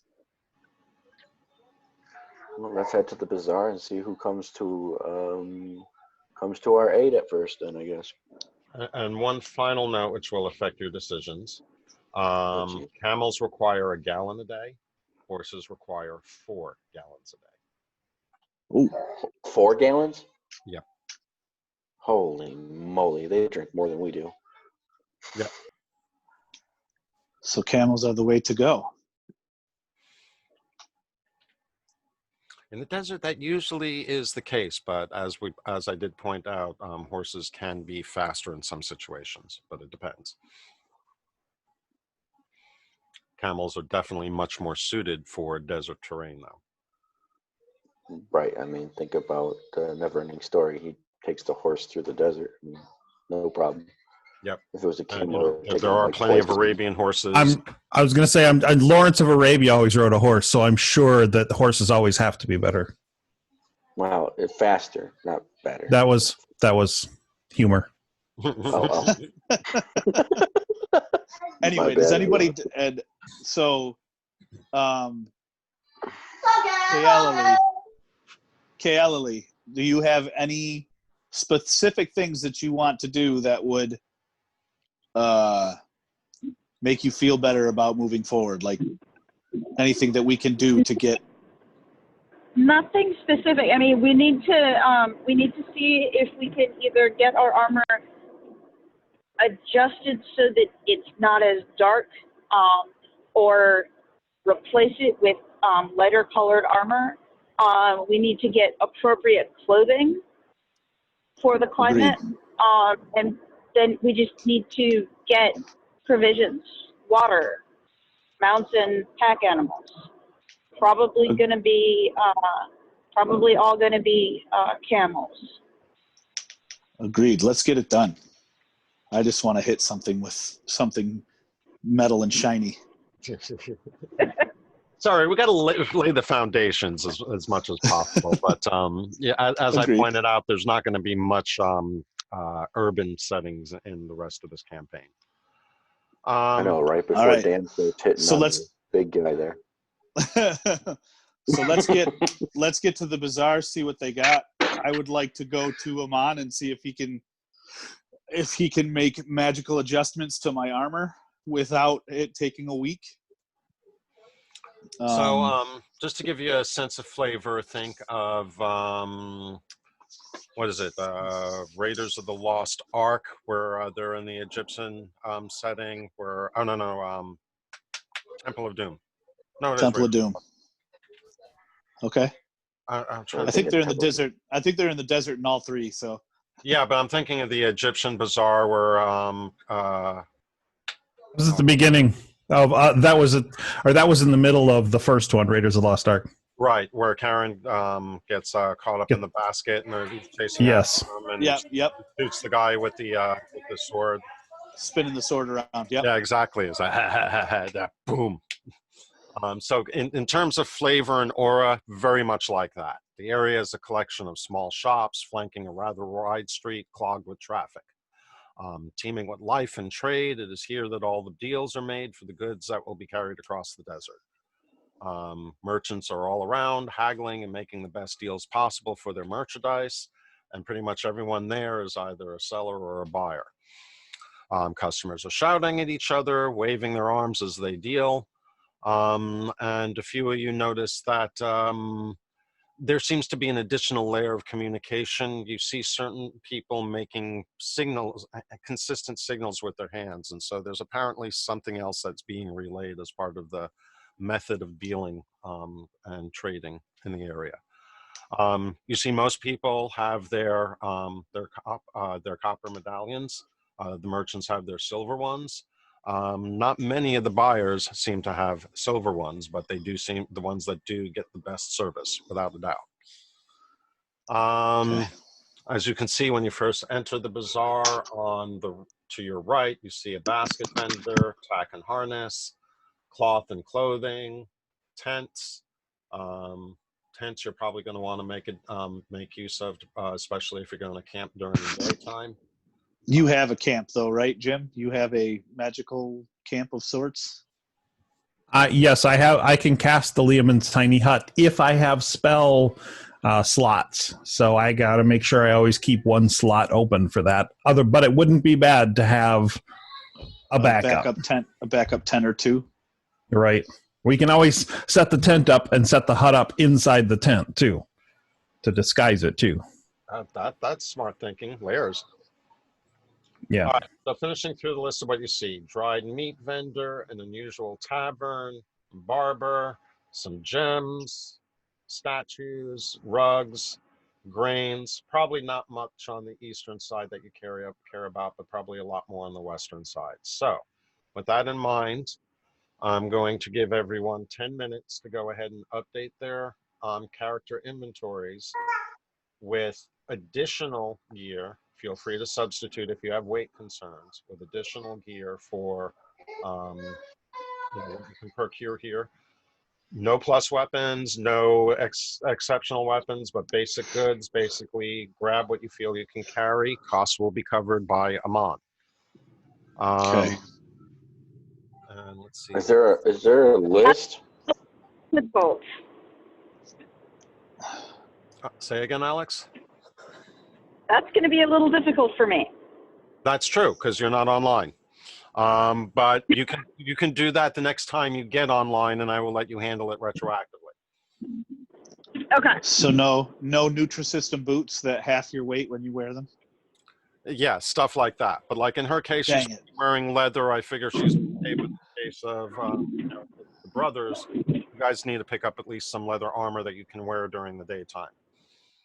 Okay. I presume you'll still Hey, carry question your at the- chain and use that where you can, but it's not going to be an option all the time. I am going to There's the force you guys to barbershop. think about what armor you're wearing during what time of the day or night. the barber shop that you have on here, do they have talc powder? Yes, they do. Ha ha ha! We're gonna want some of that. Being as Is, big as and do now is it just stuff we can carry, or stuff we can carry, or stuff that can be carried on a camel? Stuff that can be carried on a camel, so you don't have to worry about your own encumbrance levels. However, so yeah, how many camels are we going to wind up getting? I know Mizram does not want to ride a camel himself. He's going to stay to the side. Hold on a second. Hi, Mom. Very busy. What's up? You're Okay. not muted, Keith. That's all. I got her off the phone.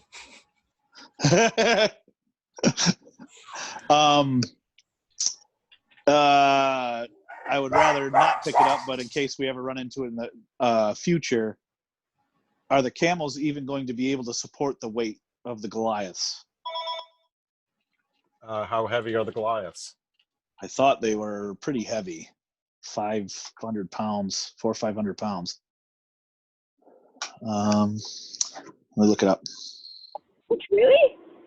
Yeah, I thought there was something in there. I'm going to look up their character stuff, but If they are over 400 pounds, they're going to have to walk astride. They're not going to be carried by either. 310 pounds I weigh. Okay, so you should be able. average weight of a Goliath. Should be under your notes, Dan. Okay, 280 to 340 pounds. So yeah, not too bad. Let's see, fatigue and dehydration, finding water. I mean, we are heavy, but we're not like super heavy. Yeah, but it's all muscle and bone, right?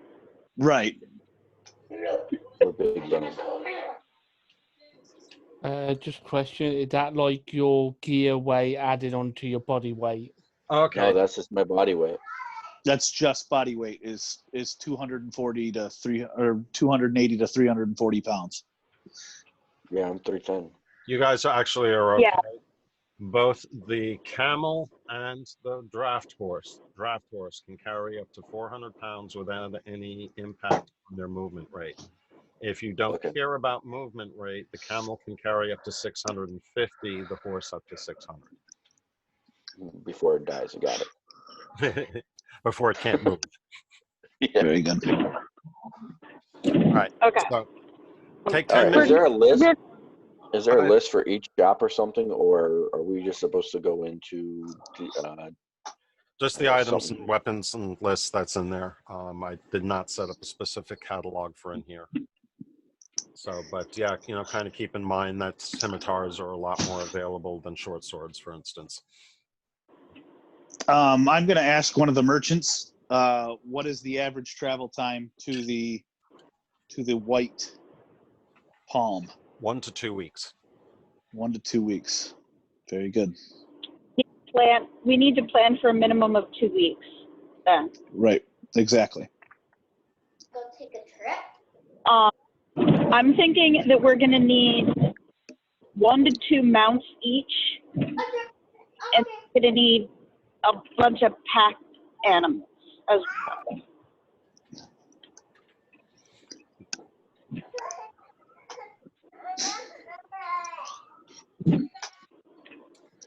Well, he does not have any mules or jackasses or anything like that. Your options are limited to Bactrian, i.e. double humped camels, and draft horses.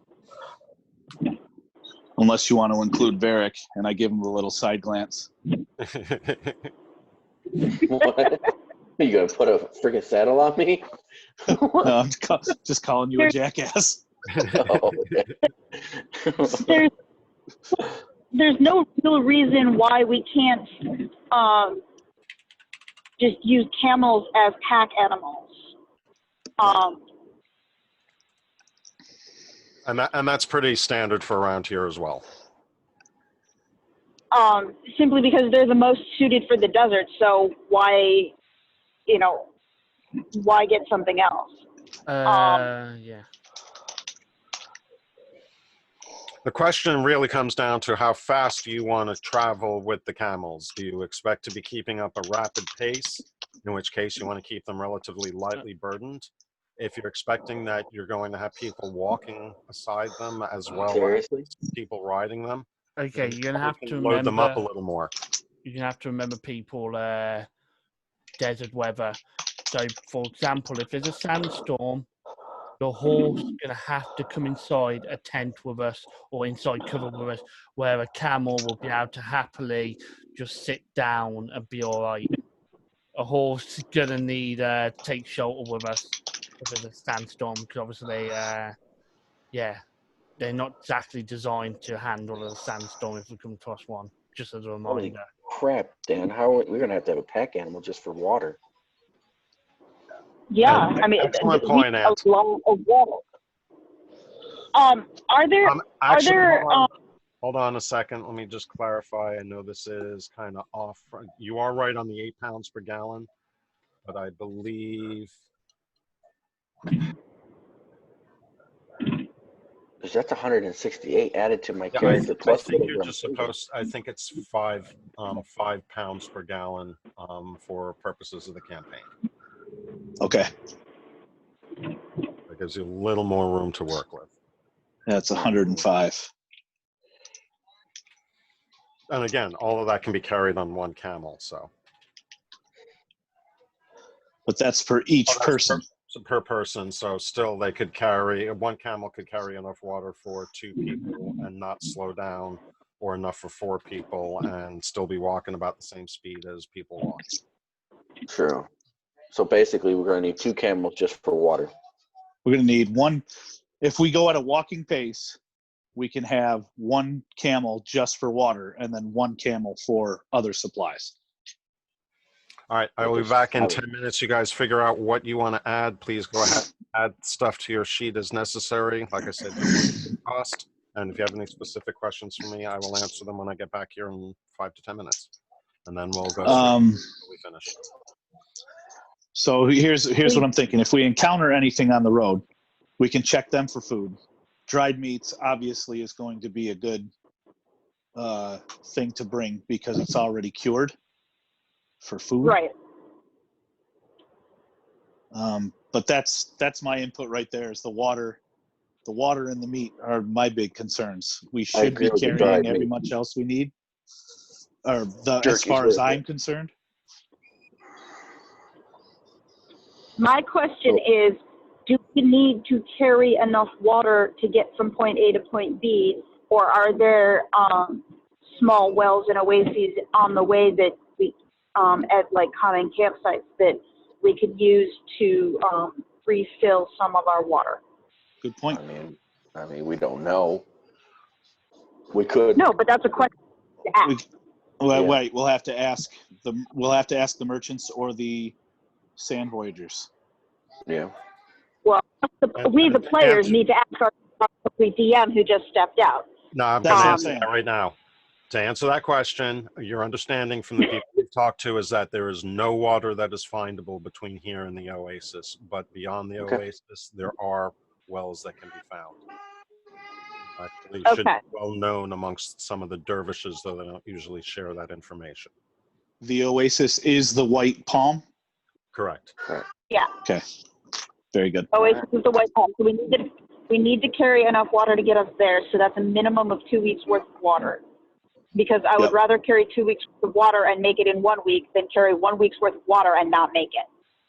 Well, that's what he said. It's 1 to 2 weeks. So if we supply for the max, I think we should be all right. Yeah. Again, I don't know if this is important or not, but I think if we can get talc powder from the barber, that would be good too. I don't know if he's going to try and throw at us that. I mean, as we already know, we're wearing studded armor. We're wearing chainmail for crying out loud. Chafing can be a big thing. Just saying. Here's another good question. Ms., as a cat, do you consume less water than the average human? That would save us a little bit too. I think we should just carry the max amount there, and otherwise we'll get caught out. Well, I mean, so we were talking about 1 camel for 4 people. Ms. would make 4 people plus a cat. I'm wondering if 4 if we ration a little bit, we would be able to save another 105 pounds. Honestly, I would err on the side of bringing a little bit more water. I would too. I'm with her on that one. It's better to be safe than sorry. Then to bring more than 2 weeks, even though 2 weeks is the average max, is what you're saying? Because I was thinking 2 weeks would be extra water. Just to let you know, if you travel by night and you took shade during the hottest point during the daytime, you're gonna technically you will consume less water because obviously you're not out in the heat constantly. The more you're in the heat, the more water your body's gonna need. I'm just saying that we count the cat as a full person, Right. and we bring 2 weeks worth of water for 5 people plus whatever camels we need to carry that weight. All right. Yeah. We don't know what we're going to need outside of water too, so we may be able to save a little bit of weight.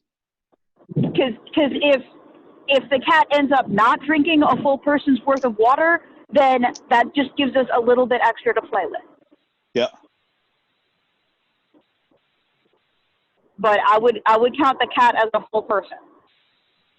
So do we want to say the general statement of 2 weeks 2 weeks ration of dry meats for each person, water for each person, 2 tents or just 1? How big are the tents? That's a good question. If they're 2-person tents, we need 2. If it's a 4-person tent, we can get away with 1 because we can probably squeeze in the cat.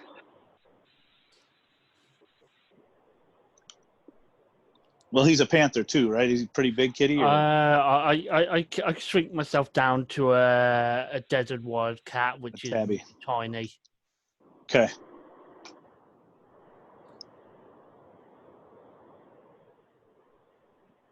Tack and harnesses. We don't.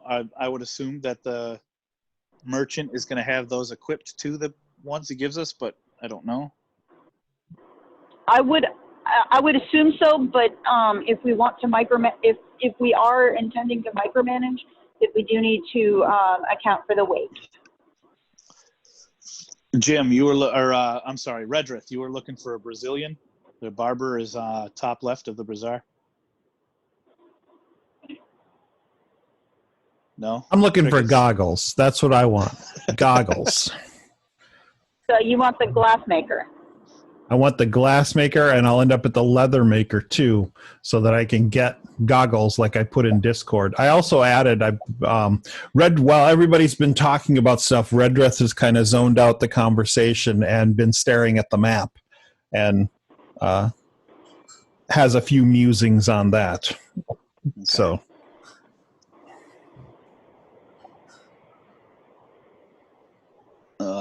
Let's see. Statues. Gems. We need gems. I like the shiny. I'm kidding. We don't need gems. If you want to buy gems out of your own funds, go ahead, but I doubt they would just provide them to us.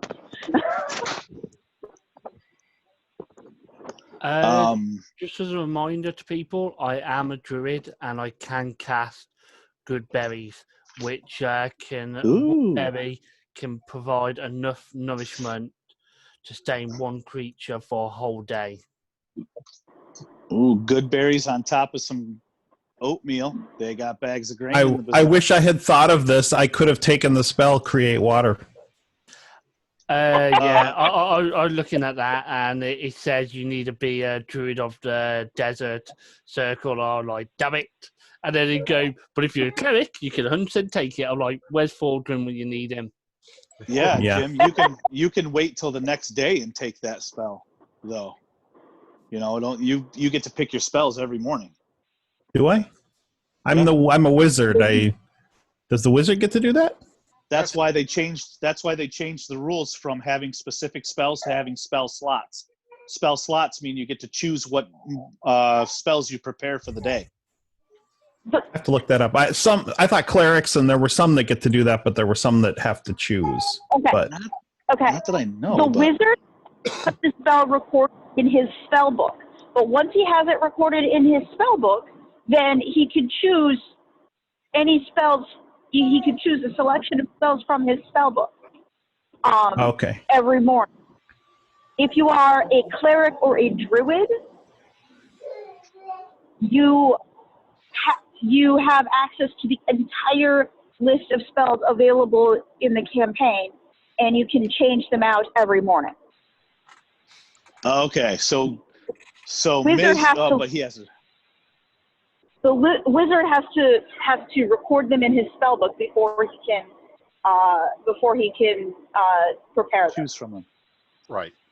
So that, yeah, maybe if you figure out how you Do I have a spell book? Every wizard has a If spell you're a book. wizard, Okay. spell book. Okay. So So how does he? how do I go about seeing if there is someone who could how I could get the spell to inscribe it in my spell book? Which spell? Create water? Yeah. That would solve a lot of problems. It would, wouldn't it? It's level 3, so can I even cast it? I may not be able to. Yeah, I could cast it. As a level, it's a level 3 spell, so you can cast. That means you can cast it. But is it on your class list? It is not on your class list. Oh, it's not. Never mind. No. Yeah, it's not me. It's Druid, Druid, Paladin, or Cleric, so never mind. Yeah. Just clear that up a bit. But we do have a It's paladin. only do we? Oh, he can't cast level 3. We do have a paladin. Yeah. Oh, He nice. can't cast level 3 I spells. can create water. I didn't know I could create water. Here, hold on. He can't take- create. He can't yet, or what is? It's a level 3 spell, so As a paladins are a half caster, correct? Yeah, he only has up to 2nd level spell slots at the moment. Yeah. As a half caster, very you good. can't He's level not high. high enough level. back to extra camels, and I want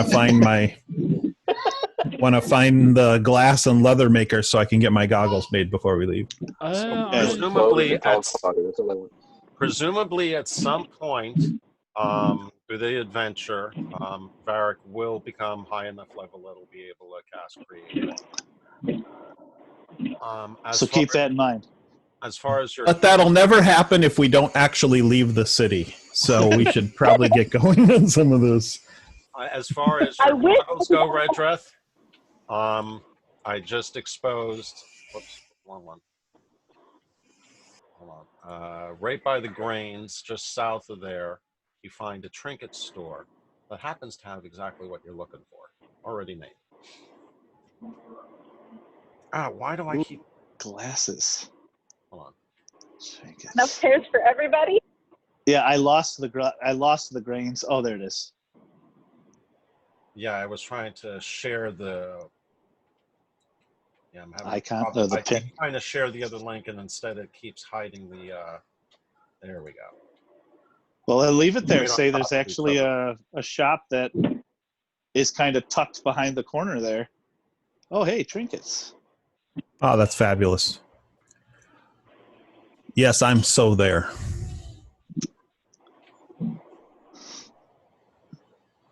Because those, Kaylee will take a look at those and think they look fairly useful for blocking out glare.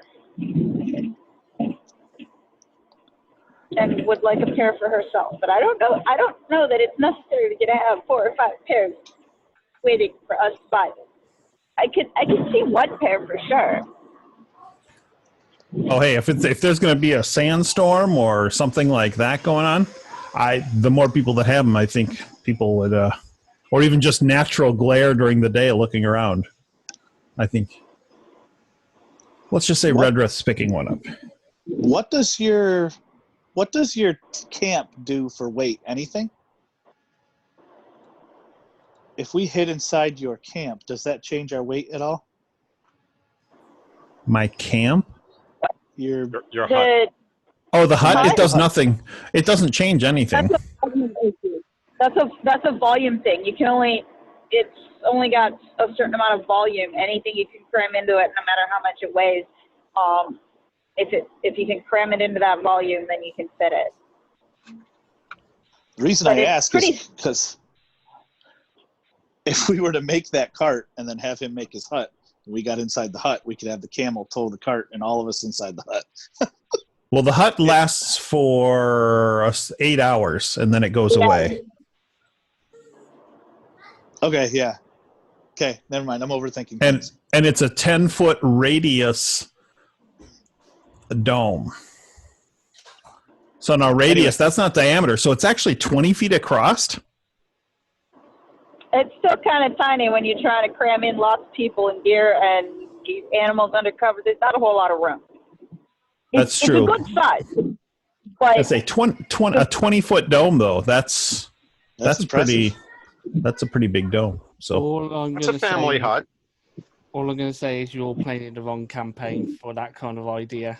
In the campaign I'm in, I'm basically a little Tabaski house cat, and we got this magic bag that is basically a house.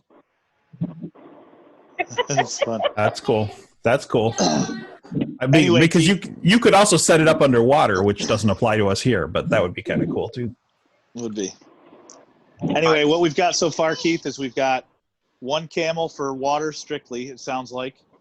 It's going to be 420 pounds of water for one camel. Okay. The next camel, we got 105 pounds of water plus 2 weeks of grain and 2 weeks of dried meat. Just a question for everyone. Are we still going to be carrying spare water on our own camels? Because don't forget, we're going out in the desert, and the most common thing you get raided for is your food and water supply. That's a good point. I think it makes sense to distribute it. I also think I was not intending to designate a single camel as our water camel. I was intending to distribute it. Okay, I thought we were. Okay. Again, you guys got to realize, though, me and Dan, weighing already is what we do. Because, I mean, me weighing 310 pounds plus my equipment that I'm weighing is 103 pounds. So that already takes me to 413 pounds. Now you're already talking about the exhibit, the exceeding the camel, which is 600. I mean, and now you want to add water and grain for each person that they have to carry themselves. It's almost impossible. Yeah. I mean, Well, no. But All right, so let's clarify something here. So you guys, with your gear, run roughly over 400, but not quite 450 pounds. Which means correct. the camels that you guys are riding are going to be able to move under normal conditions on normal terrain at a speed of 40 feet with that weight load. Now, Mizram, how fast can you travel? How fast can I what, sorry? What's your speed in cat form? My speed in cat form, I think, is 50. Let me just check.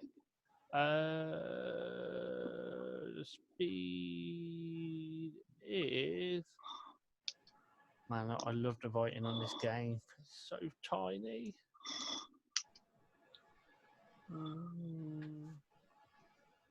50, yeah, it is 50. Okay, so in order for the camels to keep up with you, you're going to have to keep every camel below 400 pounds. That's not going to be possible with the two Goliaths. So, Correct. With the Goliaths and what they weigh and with their gear, you can basically load up to 450 pounds on each camel, and you'll be able to move at 40 feet, and Miz will just have to slow down. I mean, you can sprint and move faster when necessary, but in terms of keeping up with the overland movement rate, you're just going to be going a little bit slower, but you'll still be going faster than the walking rate of 30. Now, keep in mind also, desert travel is a lot slower than normal terrain travel. The sand slows you down. So if you're traveling, let me double check this, make sure I state it right. If I turn myself into a little desert wildcat, my speed will probably be only at 40 because I'll be smaller. Seems like he keeps adding more and more shops to this. I'm not complaining. No, I mean we don't need pillows, but okay. I mean, Pillows. that's a respectable speed, and there's not a huge sense of urgency That's true. right now. It's a I just matter don't of, we need to solve this as quickly as possible, because the sooner we solve it, the sooner we avert the end of the world. But as of right now, as of what we know right now, the end of the world is not next week. The end of the world is soon. All right, so I have the conversion rates here, just so you know. In a 30-foot movement rate normally would allow you to move 3 miles per hour. In the desert, you only get 1 mile an hour out of it. And it's going to take you 5 hours for each overland hex. At 40 feet, you get 1 1/3 miles per hour, and it takes a little under 4 hours for each hex. Yeah, we're going to be slow as hell.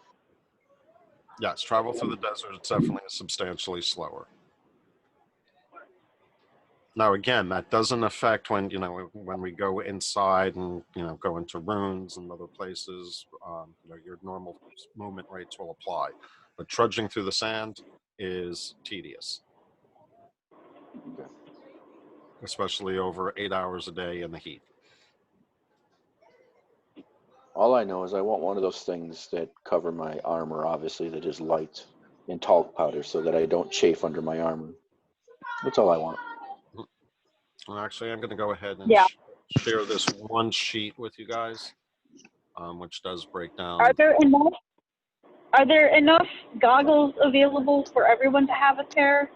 Yeah, I'm with that too, the goggles. Depending on the cost, they could be wicked expensive. That's okay. I will spend whatever it takes. They're not. That's right. But there is a limited number of them.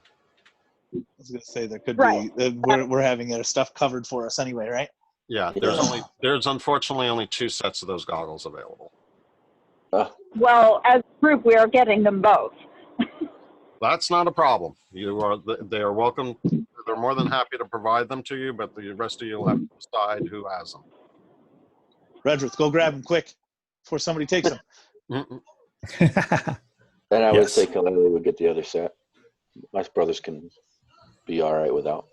That's right. Anyway, no need to do it now, but I would definitely suggest between now and next week. You guys know I keep the tabletop up, but go ahead and read through this section on how terrain types, movement rates, and mounts all affect your overland.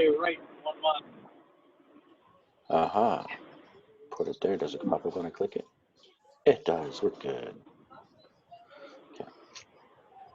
Okay. But that's all I need. All right. Talc powder and the whatever. I'd like to go for the white armor. That would be badass if I could look like a white wall tire. But yes, white leather armor is available. See, that's cool. Redruth is not going with white leather. He's going with a robe or a light covering that he can put over his armor that will also be long sleeved and protect his skin from the sun. Gotcha. Let me also clarify, though there is a very pale yellow and light tan leather armors available, the bleached white ones are only available for the Air Lancers, so you cannot procure those. Oh, okay. Doesn't have much of a functional difference, but in case any of you are the sort that like to draw up your characters, yeah, none of you will have white leather. Well, we can't be Assassin's Creed then, okay?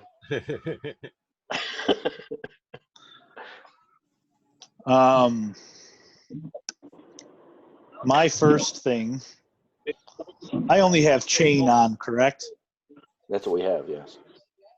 Okay, so my first thing that I want to figure out is to see if there's just a white sheer cloth, almost like a cape that I can drape around me that would kind of button in the front, that just kind of drapes over me, and if that keeps my chain from taking in the sun's heat, so that way it will make my chain wearable And if not, I want to find that out first. Does it keep my I'm chain going from to say heating up? right now, your chain will not be wearable in the daytime in the desert. Underground, in ruins, where you're protected from the sun, yes, but cloth covering is not going to abate the intensity of the sun, how much it heats up the metal, and just the overall weight of it while traveling. Okay. So I'm telling everybody, I do not carry the unarmored feet, and I don't feel comfortable not wearing my chain. So I agree.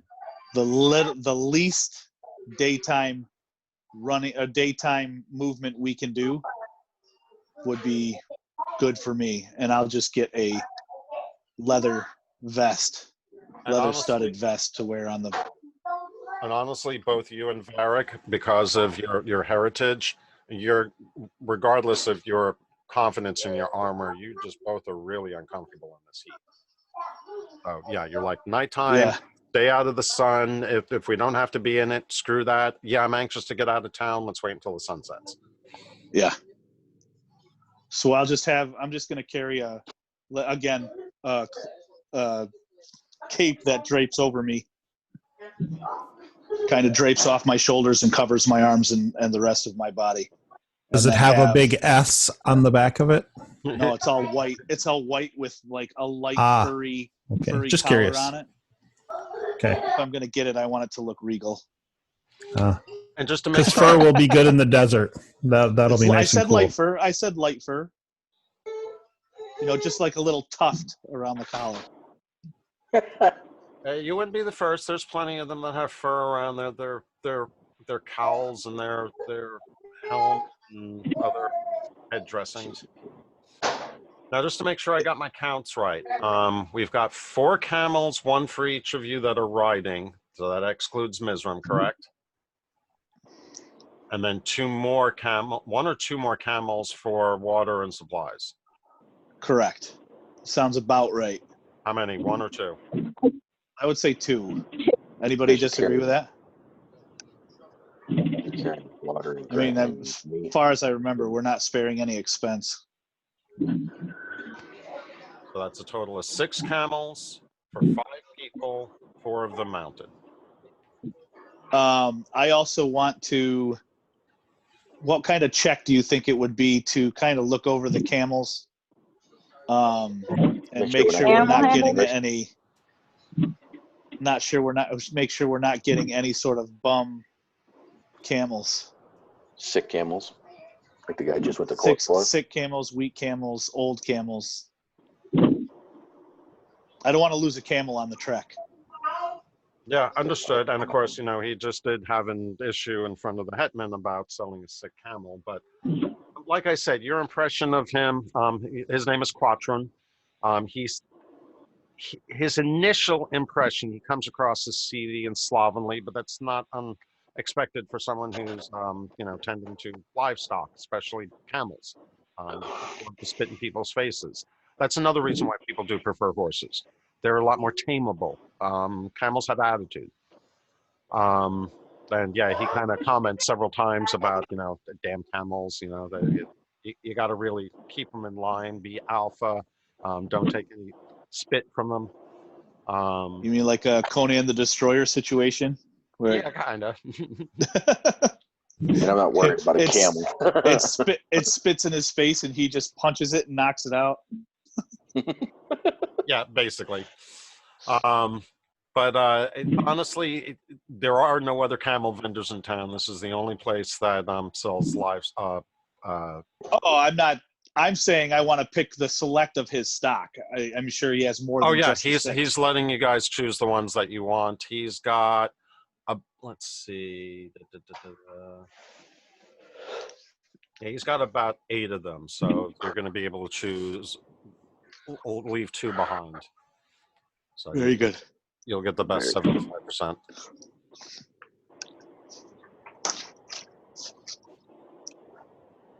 I just want something to go over my. I'm with Dan. Not with the cape though. I don't want no damn cape. I just want something light, dude. I just picked something as light as I could think, and I'm thinking of this sheer white material that is just going to keep the sun off me, but is going to be very extremely light. And then, of course, the fur for some flair. I'm gonna go to the clothing merchant and just get whatever it is they recommend for traveling in this climate. I'm with her. Yeah, that's a great idea. Ask them what they prefer. I just go whatever they recommend. Well, the one thing you will know kind of right off the bat is that, yes, white is definitely a common color around here, but in general, the colors of the garments are a little more flamboyant and grandiose than the uncolored stuff that you're used to from your neck of the woods. Sorry, I missed that. You cut out and got quiet. I was saying that most of the garments there, though they are white is predominant, everything else that's colored is very flamboyant and garishly bright. Okay, yeah, I'm gonna avoid that, but in terms and I'm gonna prefer something in like the white and the pale tan. But in terms of what style of clothing, I'm just gonna take what they recommend. Well, oh yeah, the style is mostly robes and overgarments. It has to be made of cotton. They are very insistent upon that. The material is important, but they also recommend the brighter the color, the more the heat is reflected. So, like, if I go with a bright yellow or like a bright green. Mm-hmm. Oh, sweet. But for those with concerns about stealth and being camouflaged, you want to go with a light tan. And that is what I'm looking for. That's what okay, I thought. Light tan it is. And talc powder. I can't express that enough. And how do you plan on using that, just to make sure we're on the same page there? Are you like bathing in it? And the talc powder? You know how they delouse in the movies? They just start covering them with... Gotcha. I don't know if I'm bathing in talc powder, but I mean, I'm definitely applying on sensitive areas. Okay, that makes sense. I mean, we'll that's just what we use. answer in about 20 years if you're still alive. Yeah. All right, so I think we have everything we need to cover in town, and we can start moving on out. We have to get a direction. Okay, one other thing. Sorry, I had to step away for a couple of minutes. I had some kids being a little crazy. I only have 20 arrows. I'd like to get like 5 more quivers of arrows before we left. Yeah, that should be completely available probably over at the blacksmith. Okay. All right. So we'll just say I did that in the part of that as we're going. I might need to get more arrows as well, but I need to actually have a chance to look at my sheet first. What was the first part of that, Alex?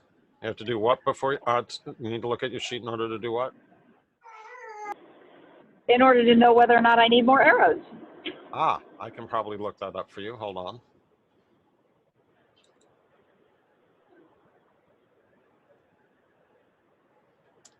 Inventory.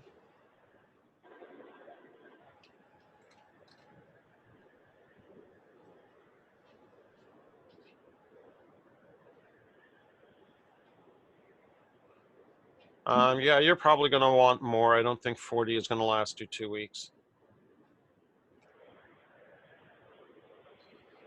So like I said, you can update your sheet retroactively, but yeah, we'll presume that you're stocking up on arrows and quivers as well.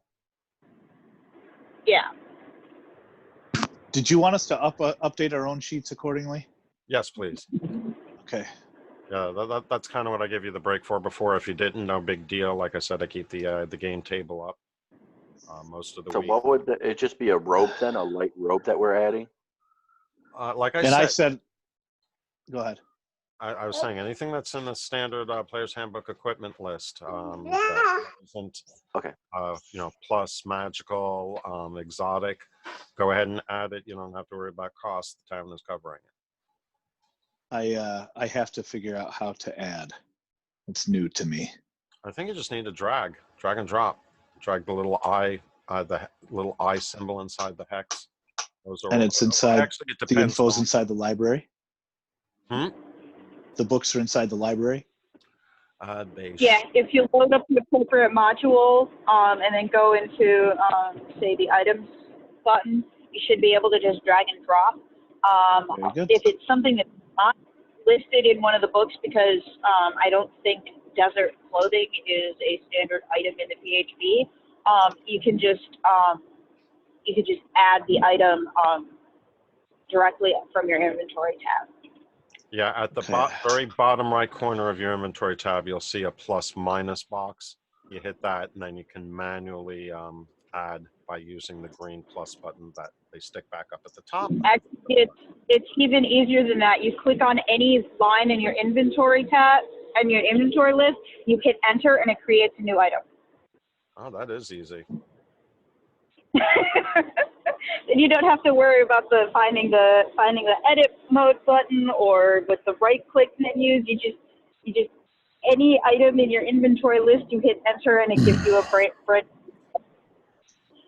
Beautiful. Gotta love it. Okay, there we go. I love having player experts. Yeah, I had to add all of the books again. So I'm going to redo this. You said you had to add all the books again? Yeah, because mine's not working either. Yeah, go back into your the library button. Lower left, library button, then lower left to modules.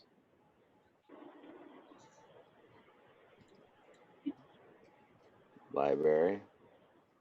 You said modules. I don't know. You have to add the Rob Toohey books. Actually, he said the PHB is all he's worried about. So just load the PHB and then open the items from there.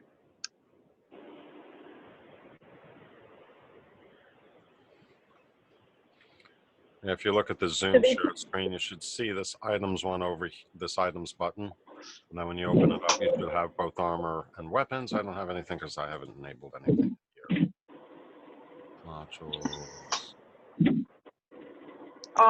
The only time you need the Rob 2E modules open is during level up, is for character creation and during level up. You should actually try and keep as few modules open as possible. You guys are going really late today. Yeah, otherwise it does slow down your system. Yep.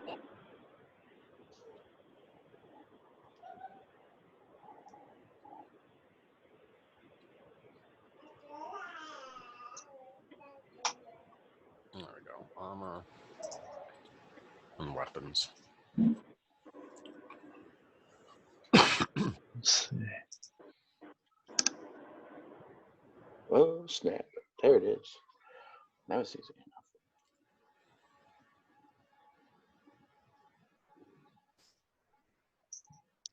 I'm not really seeing. I'm trying to add the amount of water, but are we going to make assumptions on that? Just say that we have the water we need?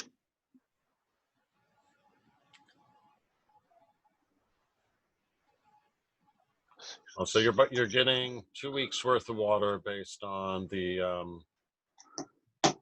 calculations that Haig put into the game chat, right? Correct. 7 gallons of water each, plus 14 gallons each per camel.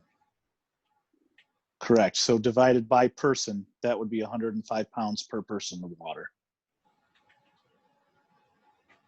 That their camel is carrying. Correct. Mm-hmm. Don't forget we have to carry enough water for the camels too. Yeah, he has 14 gallons per camel.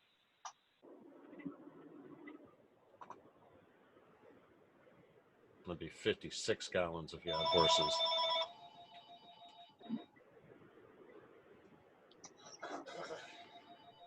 All right.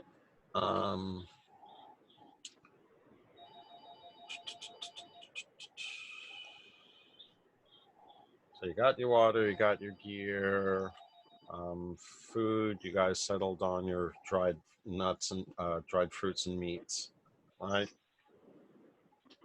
Yep, and I actually do have 10 rations in my inventory. So I don't know if anybody considered their rations that they already had.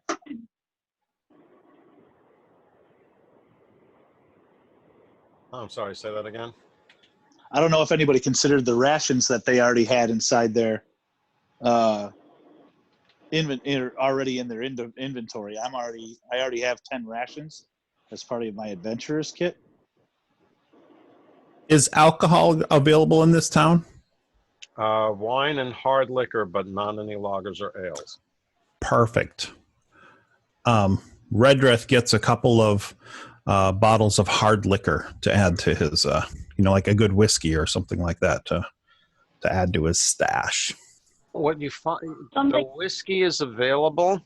It doesn't look like it certainly isn't local, and it looks like that some of the containers may have been damaged in transit. It doesn't seem to be well tended to, but what does seem to be very popular is something called Sinar.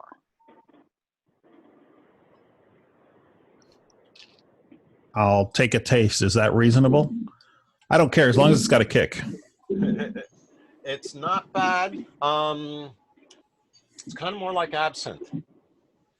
And specifically, though, DM to player, it's distilled from artichokes. Artichokes. I think I would go with the whiskey, even with the gunked up bottles, probably. Okay, that's your call to make. It's tolerable. It ain't moonshine, but it'll do the job. It certainly That's ain't perfectly cognac or fine. brandy. Do I get a vibe? That Do I get a vibe from the merchant who's trying to sell the liquor that it is a suggested thing to have on you? The Sinar? Yeah. No, just it's the go-to. It like vodka in Russia. Very easy to come by and easy to distill for around here. And something that people like. Accept, yes. Okay. I'll take a bottle of it just in case we need it later. Okay. Anything along the lines of tea? Like dried Yes, tea plenty leaves of or tea. something like Plenty of tea leaves available. Okay. Black Okay, tea. because that's the sort of thing that is the sort of thing that Elohir prefers to drink. So that is the sort of thing she would stock up on. How do I spell Sinar? Cynar.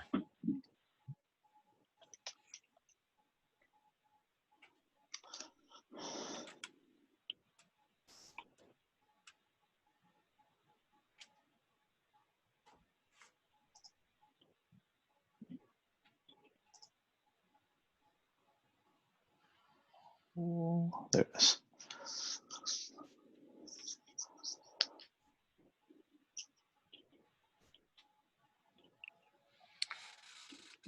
And I guess the last thing is that I guess you're going to wait until sunset before you head on out, correct? Little nap couldn't hurt. Apparently so. I still can't find the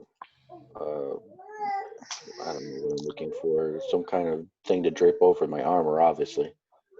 I can't find that in any of the items. You might have to make something like that up. Yeah, you're gonna have to insert that manually. That's not something you can do, or that it already exists.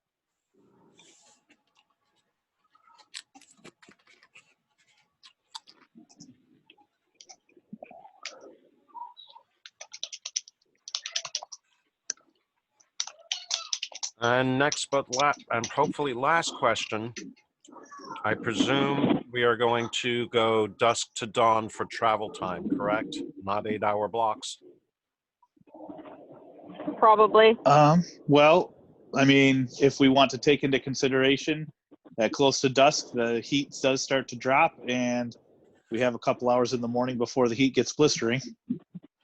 Yeah, but if you push yourself more than 12 hours, you're looking at potential exhaustion issues. So do you really want to push yourselves that much? No, I wouldn't want to push No. myself. I just want to take advantage of as much as possible. Not necessarily sunlight gone, but hey, I'm uncomfortable. Let's quit. You know, I At think this time, probably. at this Go ahead. time of year, at this latitude, you're basically looking at 12-hour dusk to dawn, dawn to dusk. Sounds good. Yeah, we don't want to push it beyond that. Yeah, you're close enough to the equator that there really isn't that much variation between daylight hours from season to season. So that's The going to best part of that is that the Leoman's tiny hut, the space is comfortable and dry regardless of the weather outside. So it's air conditioned. Nice. So we can sleep well inside the hut. My brothers will enjoy that.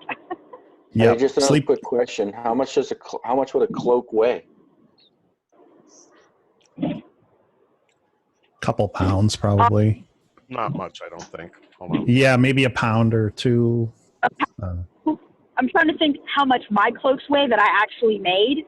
And I'd say a pound or two. My dad says 2 to 3. 2 pounds. A flail weighs 2. So, wow, that's Definitely going with Dad. 2 pounds per cloak. We're gonna put that in there.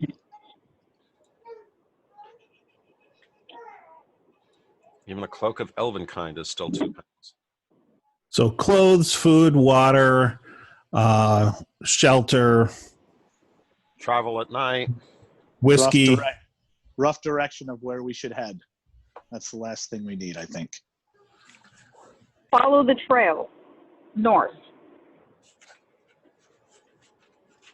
That was our current plan. I'm down. If you're happy, I'm happy. And we have that rough map, right? In addition to the ancient scroll, we have a rough map. Yes, and I will have that ready for you before next session. But Okay. being like I said, Awesome. it's going to affect Pokemon travel at the moment. So, party is geared. Wait until now. And don't forget also that the Hetman advised you to make sure that you check with him or Captain Masani before you headed off. Masani.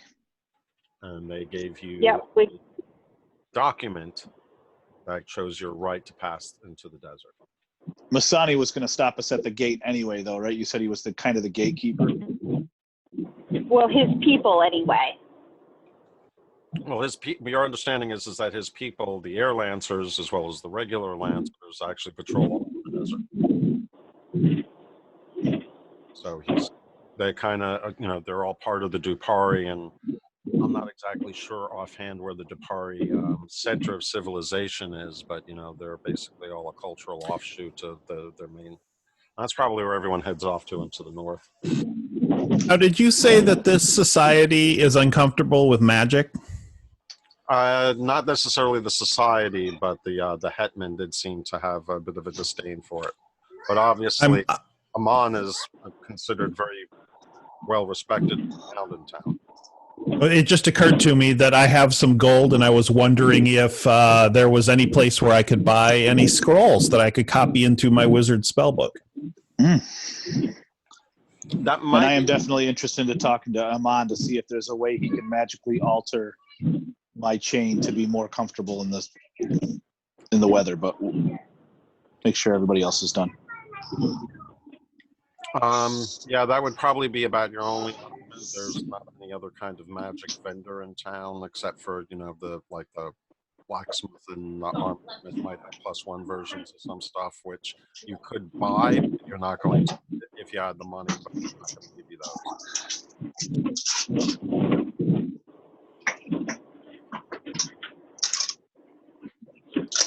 So I guess before heading out into the sun, you're going to head off and pay your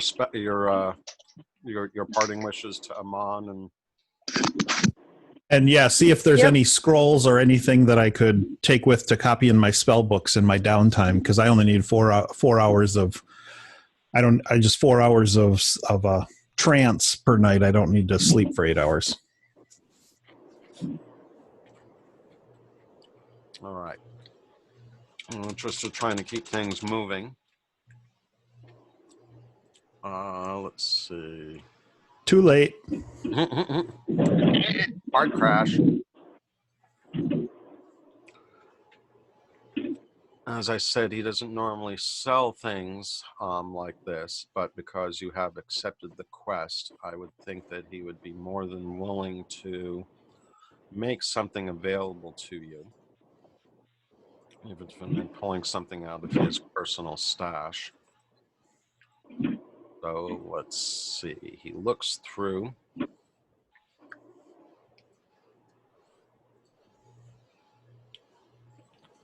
Let's see.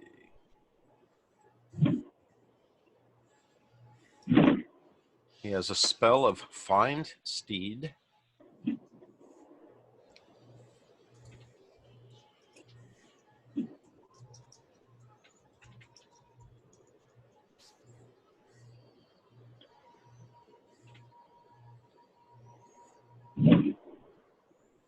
Ooh, that sounds cool.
Ray of Enfeeblement.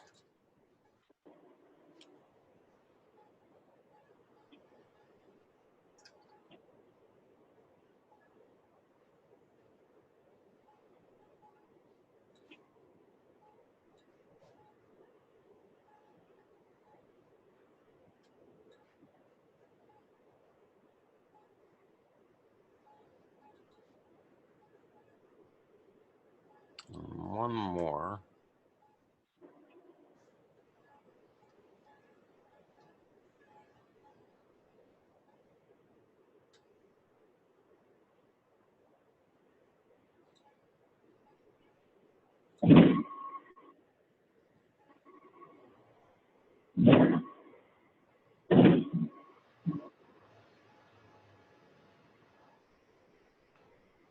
And he actually has a copy of Identify he's willing to share.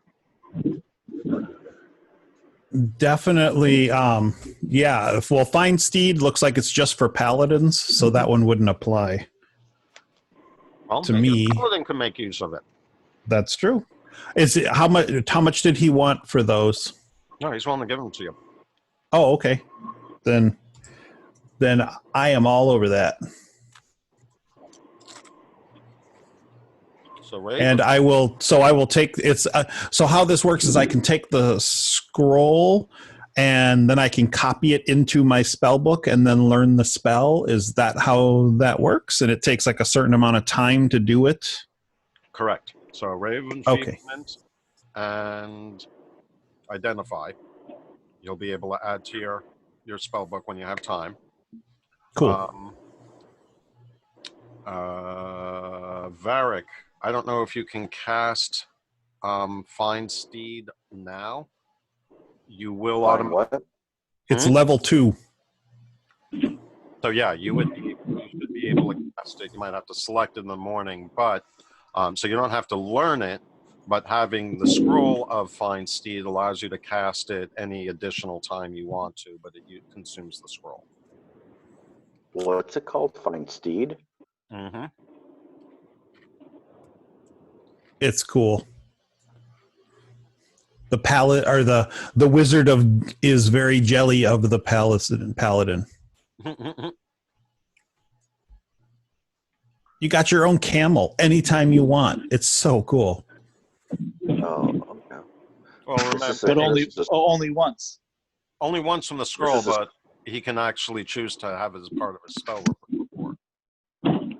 so where would I put that in my I will help you put skills? it into your character sheet offline at a separate time because we only got about 10 minutes left. Okay. But basically, you summon a spirit that assumes the form of an unusually intelligent, strong, and loyal steed, creating a long-lasting bond with it. Appearing in an unoccupied space within range, the steed takes on the form that you choose, such as a warhorse, a pony, a camel, an elk, or a mastiff. Okay. That is freaking cool. That is- I'm adding the scrolls to my inventory, and I just added a wizard spell book to my inventory, and I'm just putting them in that, even though they're not, once they're written in, they'll actually become spells I can equip. So Oh, this is and this is a permanent thing for you. As long as he doesn't kill, that steed is like a paladin familiar. Yep. Okay, that's kinda cool. I thought the only ones with familiars were rangers. Well, now paladins have them too, which does make sense. I can't think of a paladin that doesn't have a bond with its mount. Rangers don't get familiars; they get animal companions, and they work very differently. Yeah, that's true. That's very true.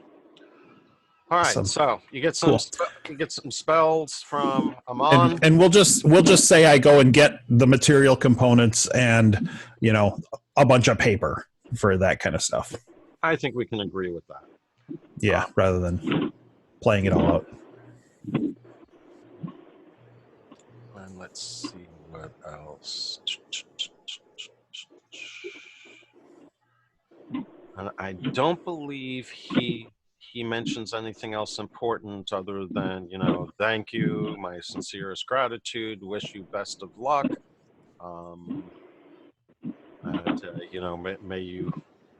May you succeed on your journey and all those other common platitudes. It will be about probably close to 7-ish when you leave town. Question. Yes. He's supposed to be researching the prophecy, trying to find us clues to where we could find the keys, correct? Correct. How's he going to communicate with that to us if we're out on the road? Oh, he doesn't necessarily intend on being able to help you. He's just interested in academic purposes. But yeah, as far as he's concerned, he's sending you off, and if you're successful, the world is saved. If not, he'll find out about it when the freak comes to burn down Bralizzar. Okay, because Not saying you Elohir can't come back here, but there apparently doesn't seem like that they expect to see you again.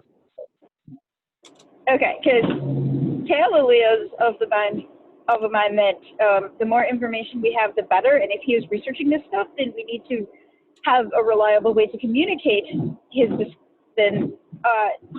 with each other so that he can, inform us of his discoveries so we can make progress on this quest.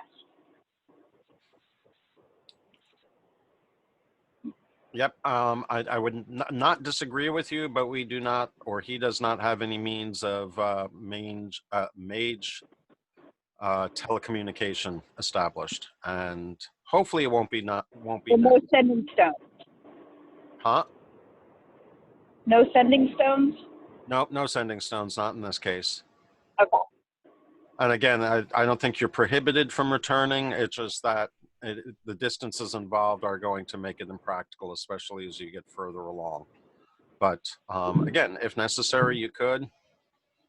Especially if someone winds up dying. Well, if our wizard happens to learn the spell sending, then he's familiar with Amon, so he should be able to attempt to cast sending and send him a message. That's true. I did not currently have that one chosen, but that is a good idea. If he happens to learn it. Don't forget, druids have animal messenger.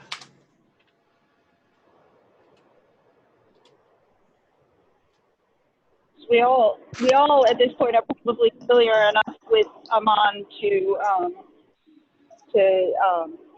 use the various messaging spells to target her, provided that the range is appropriate.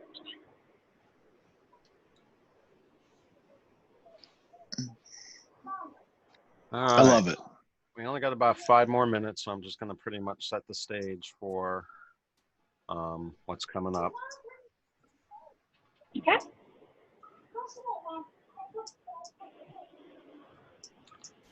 So, as I said, travel across the desert winds up being much slower than you are used to in terms of distance traveled. The sand is very debilitating in terms of rapid pace.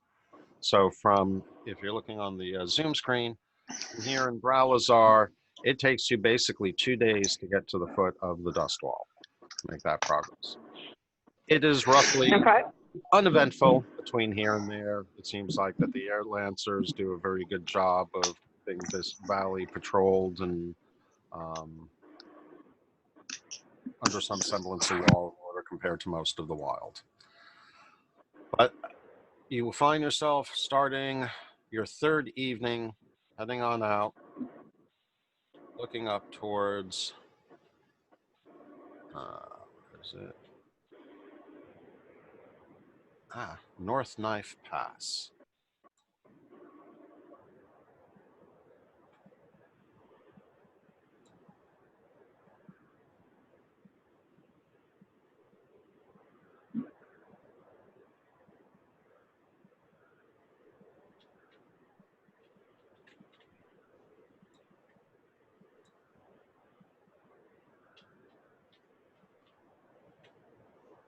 Anyone else have it loaded yet?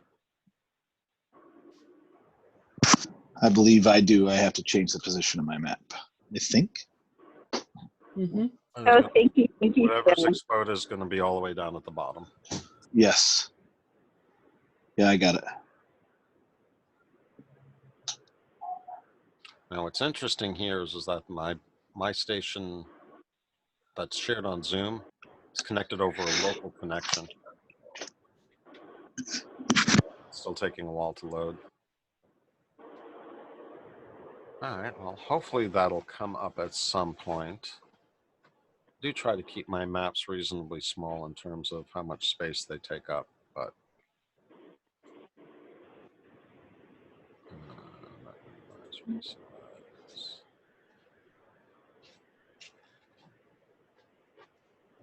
Wait for it to finish loading before you try and adjust the size. Yep. It causes problems otherwise.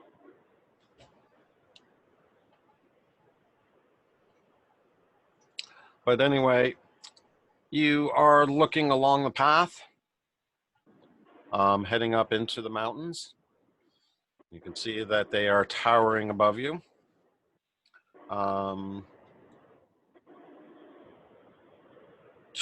Rising abruptly from the wide valley within which Bralizzar lies, the dust wall forms a formidable barrier.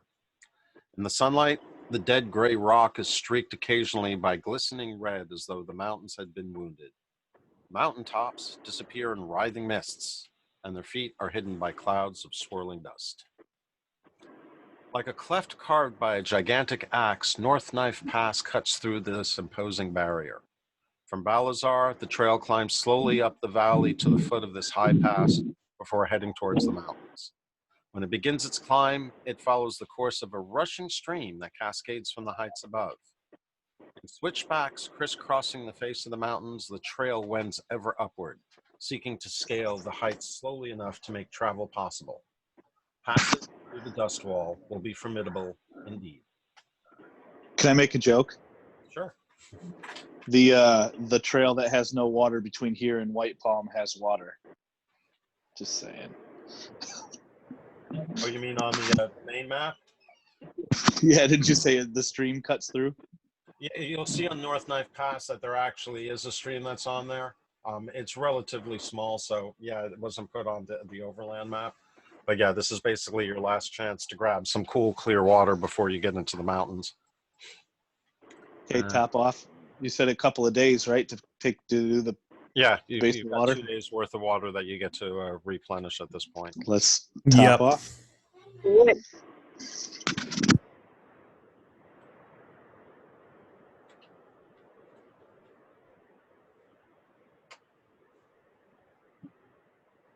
Doesn't look like this. Is everyone else get the map loaded? Am I the only one who didn't? Yeah, I see it. Yeah, map loaded fine. Yep. Thank you. Beautiful map. It's just a few hexes at the bottom, but yeah. Yeah, that's what I got. Okay, let me try to load it up again and see what happens. I unfortunately, guys, do have a hard stop. I gotta go. Yep, that's what I was planning on. So that's what we have to work with. That's where I was going to end it. I just was hoping the map would load up. But that takes care of number 3. Very good. Okie dokie. We'll see you on the next one. I gotta go meet with a realtor. All right, sounds like fun. Cool. Good luck. You were coming through choppy, Alex. What were you saying? I'll see you all next time. It's been fun. I'm Very glad we good. were able Thank to you, still have guys. you be able to play. Yeah. See you All all right, later. I'm out of here. Take care, All right. all. See you in 2 weeks. Very good.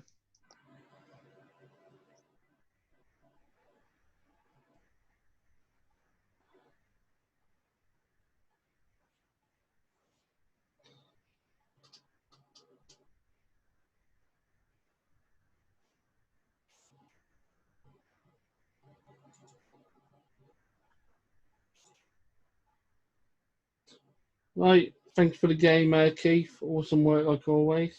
I'm glad you enjoyed it. Hopefully that should take care of all the foundational role playing that we need for the session. I cannot get to this. Maybe this will help. No, I can't unlock it. Trying to get to a sizing position so I can bring it down and see if I actually... Yeah, you're about 3 bars away from loading, ain't you? I can't grab it from there.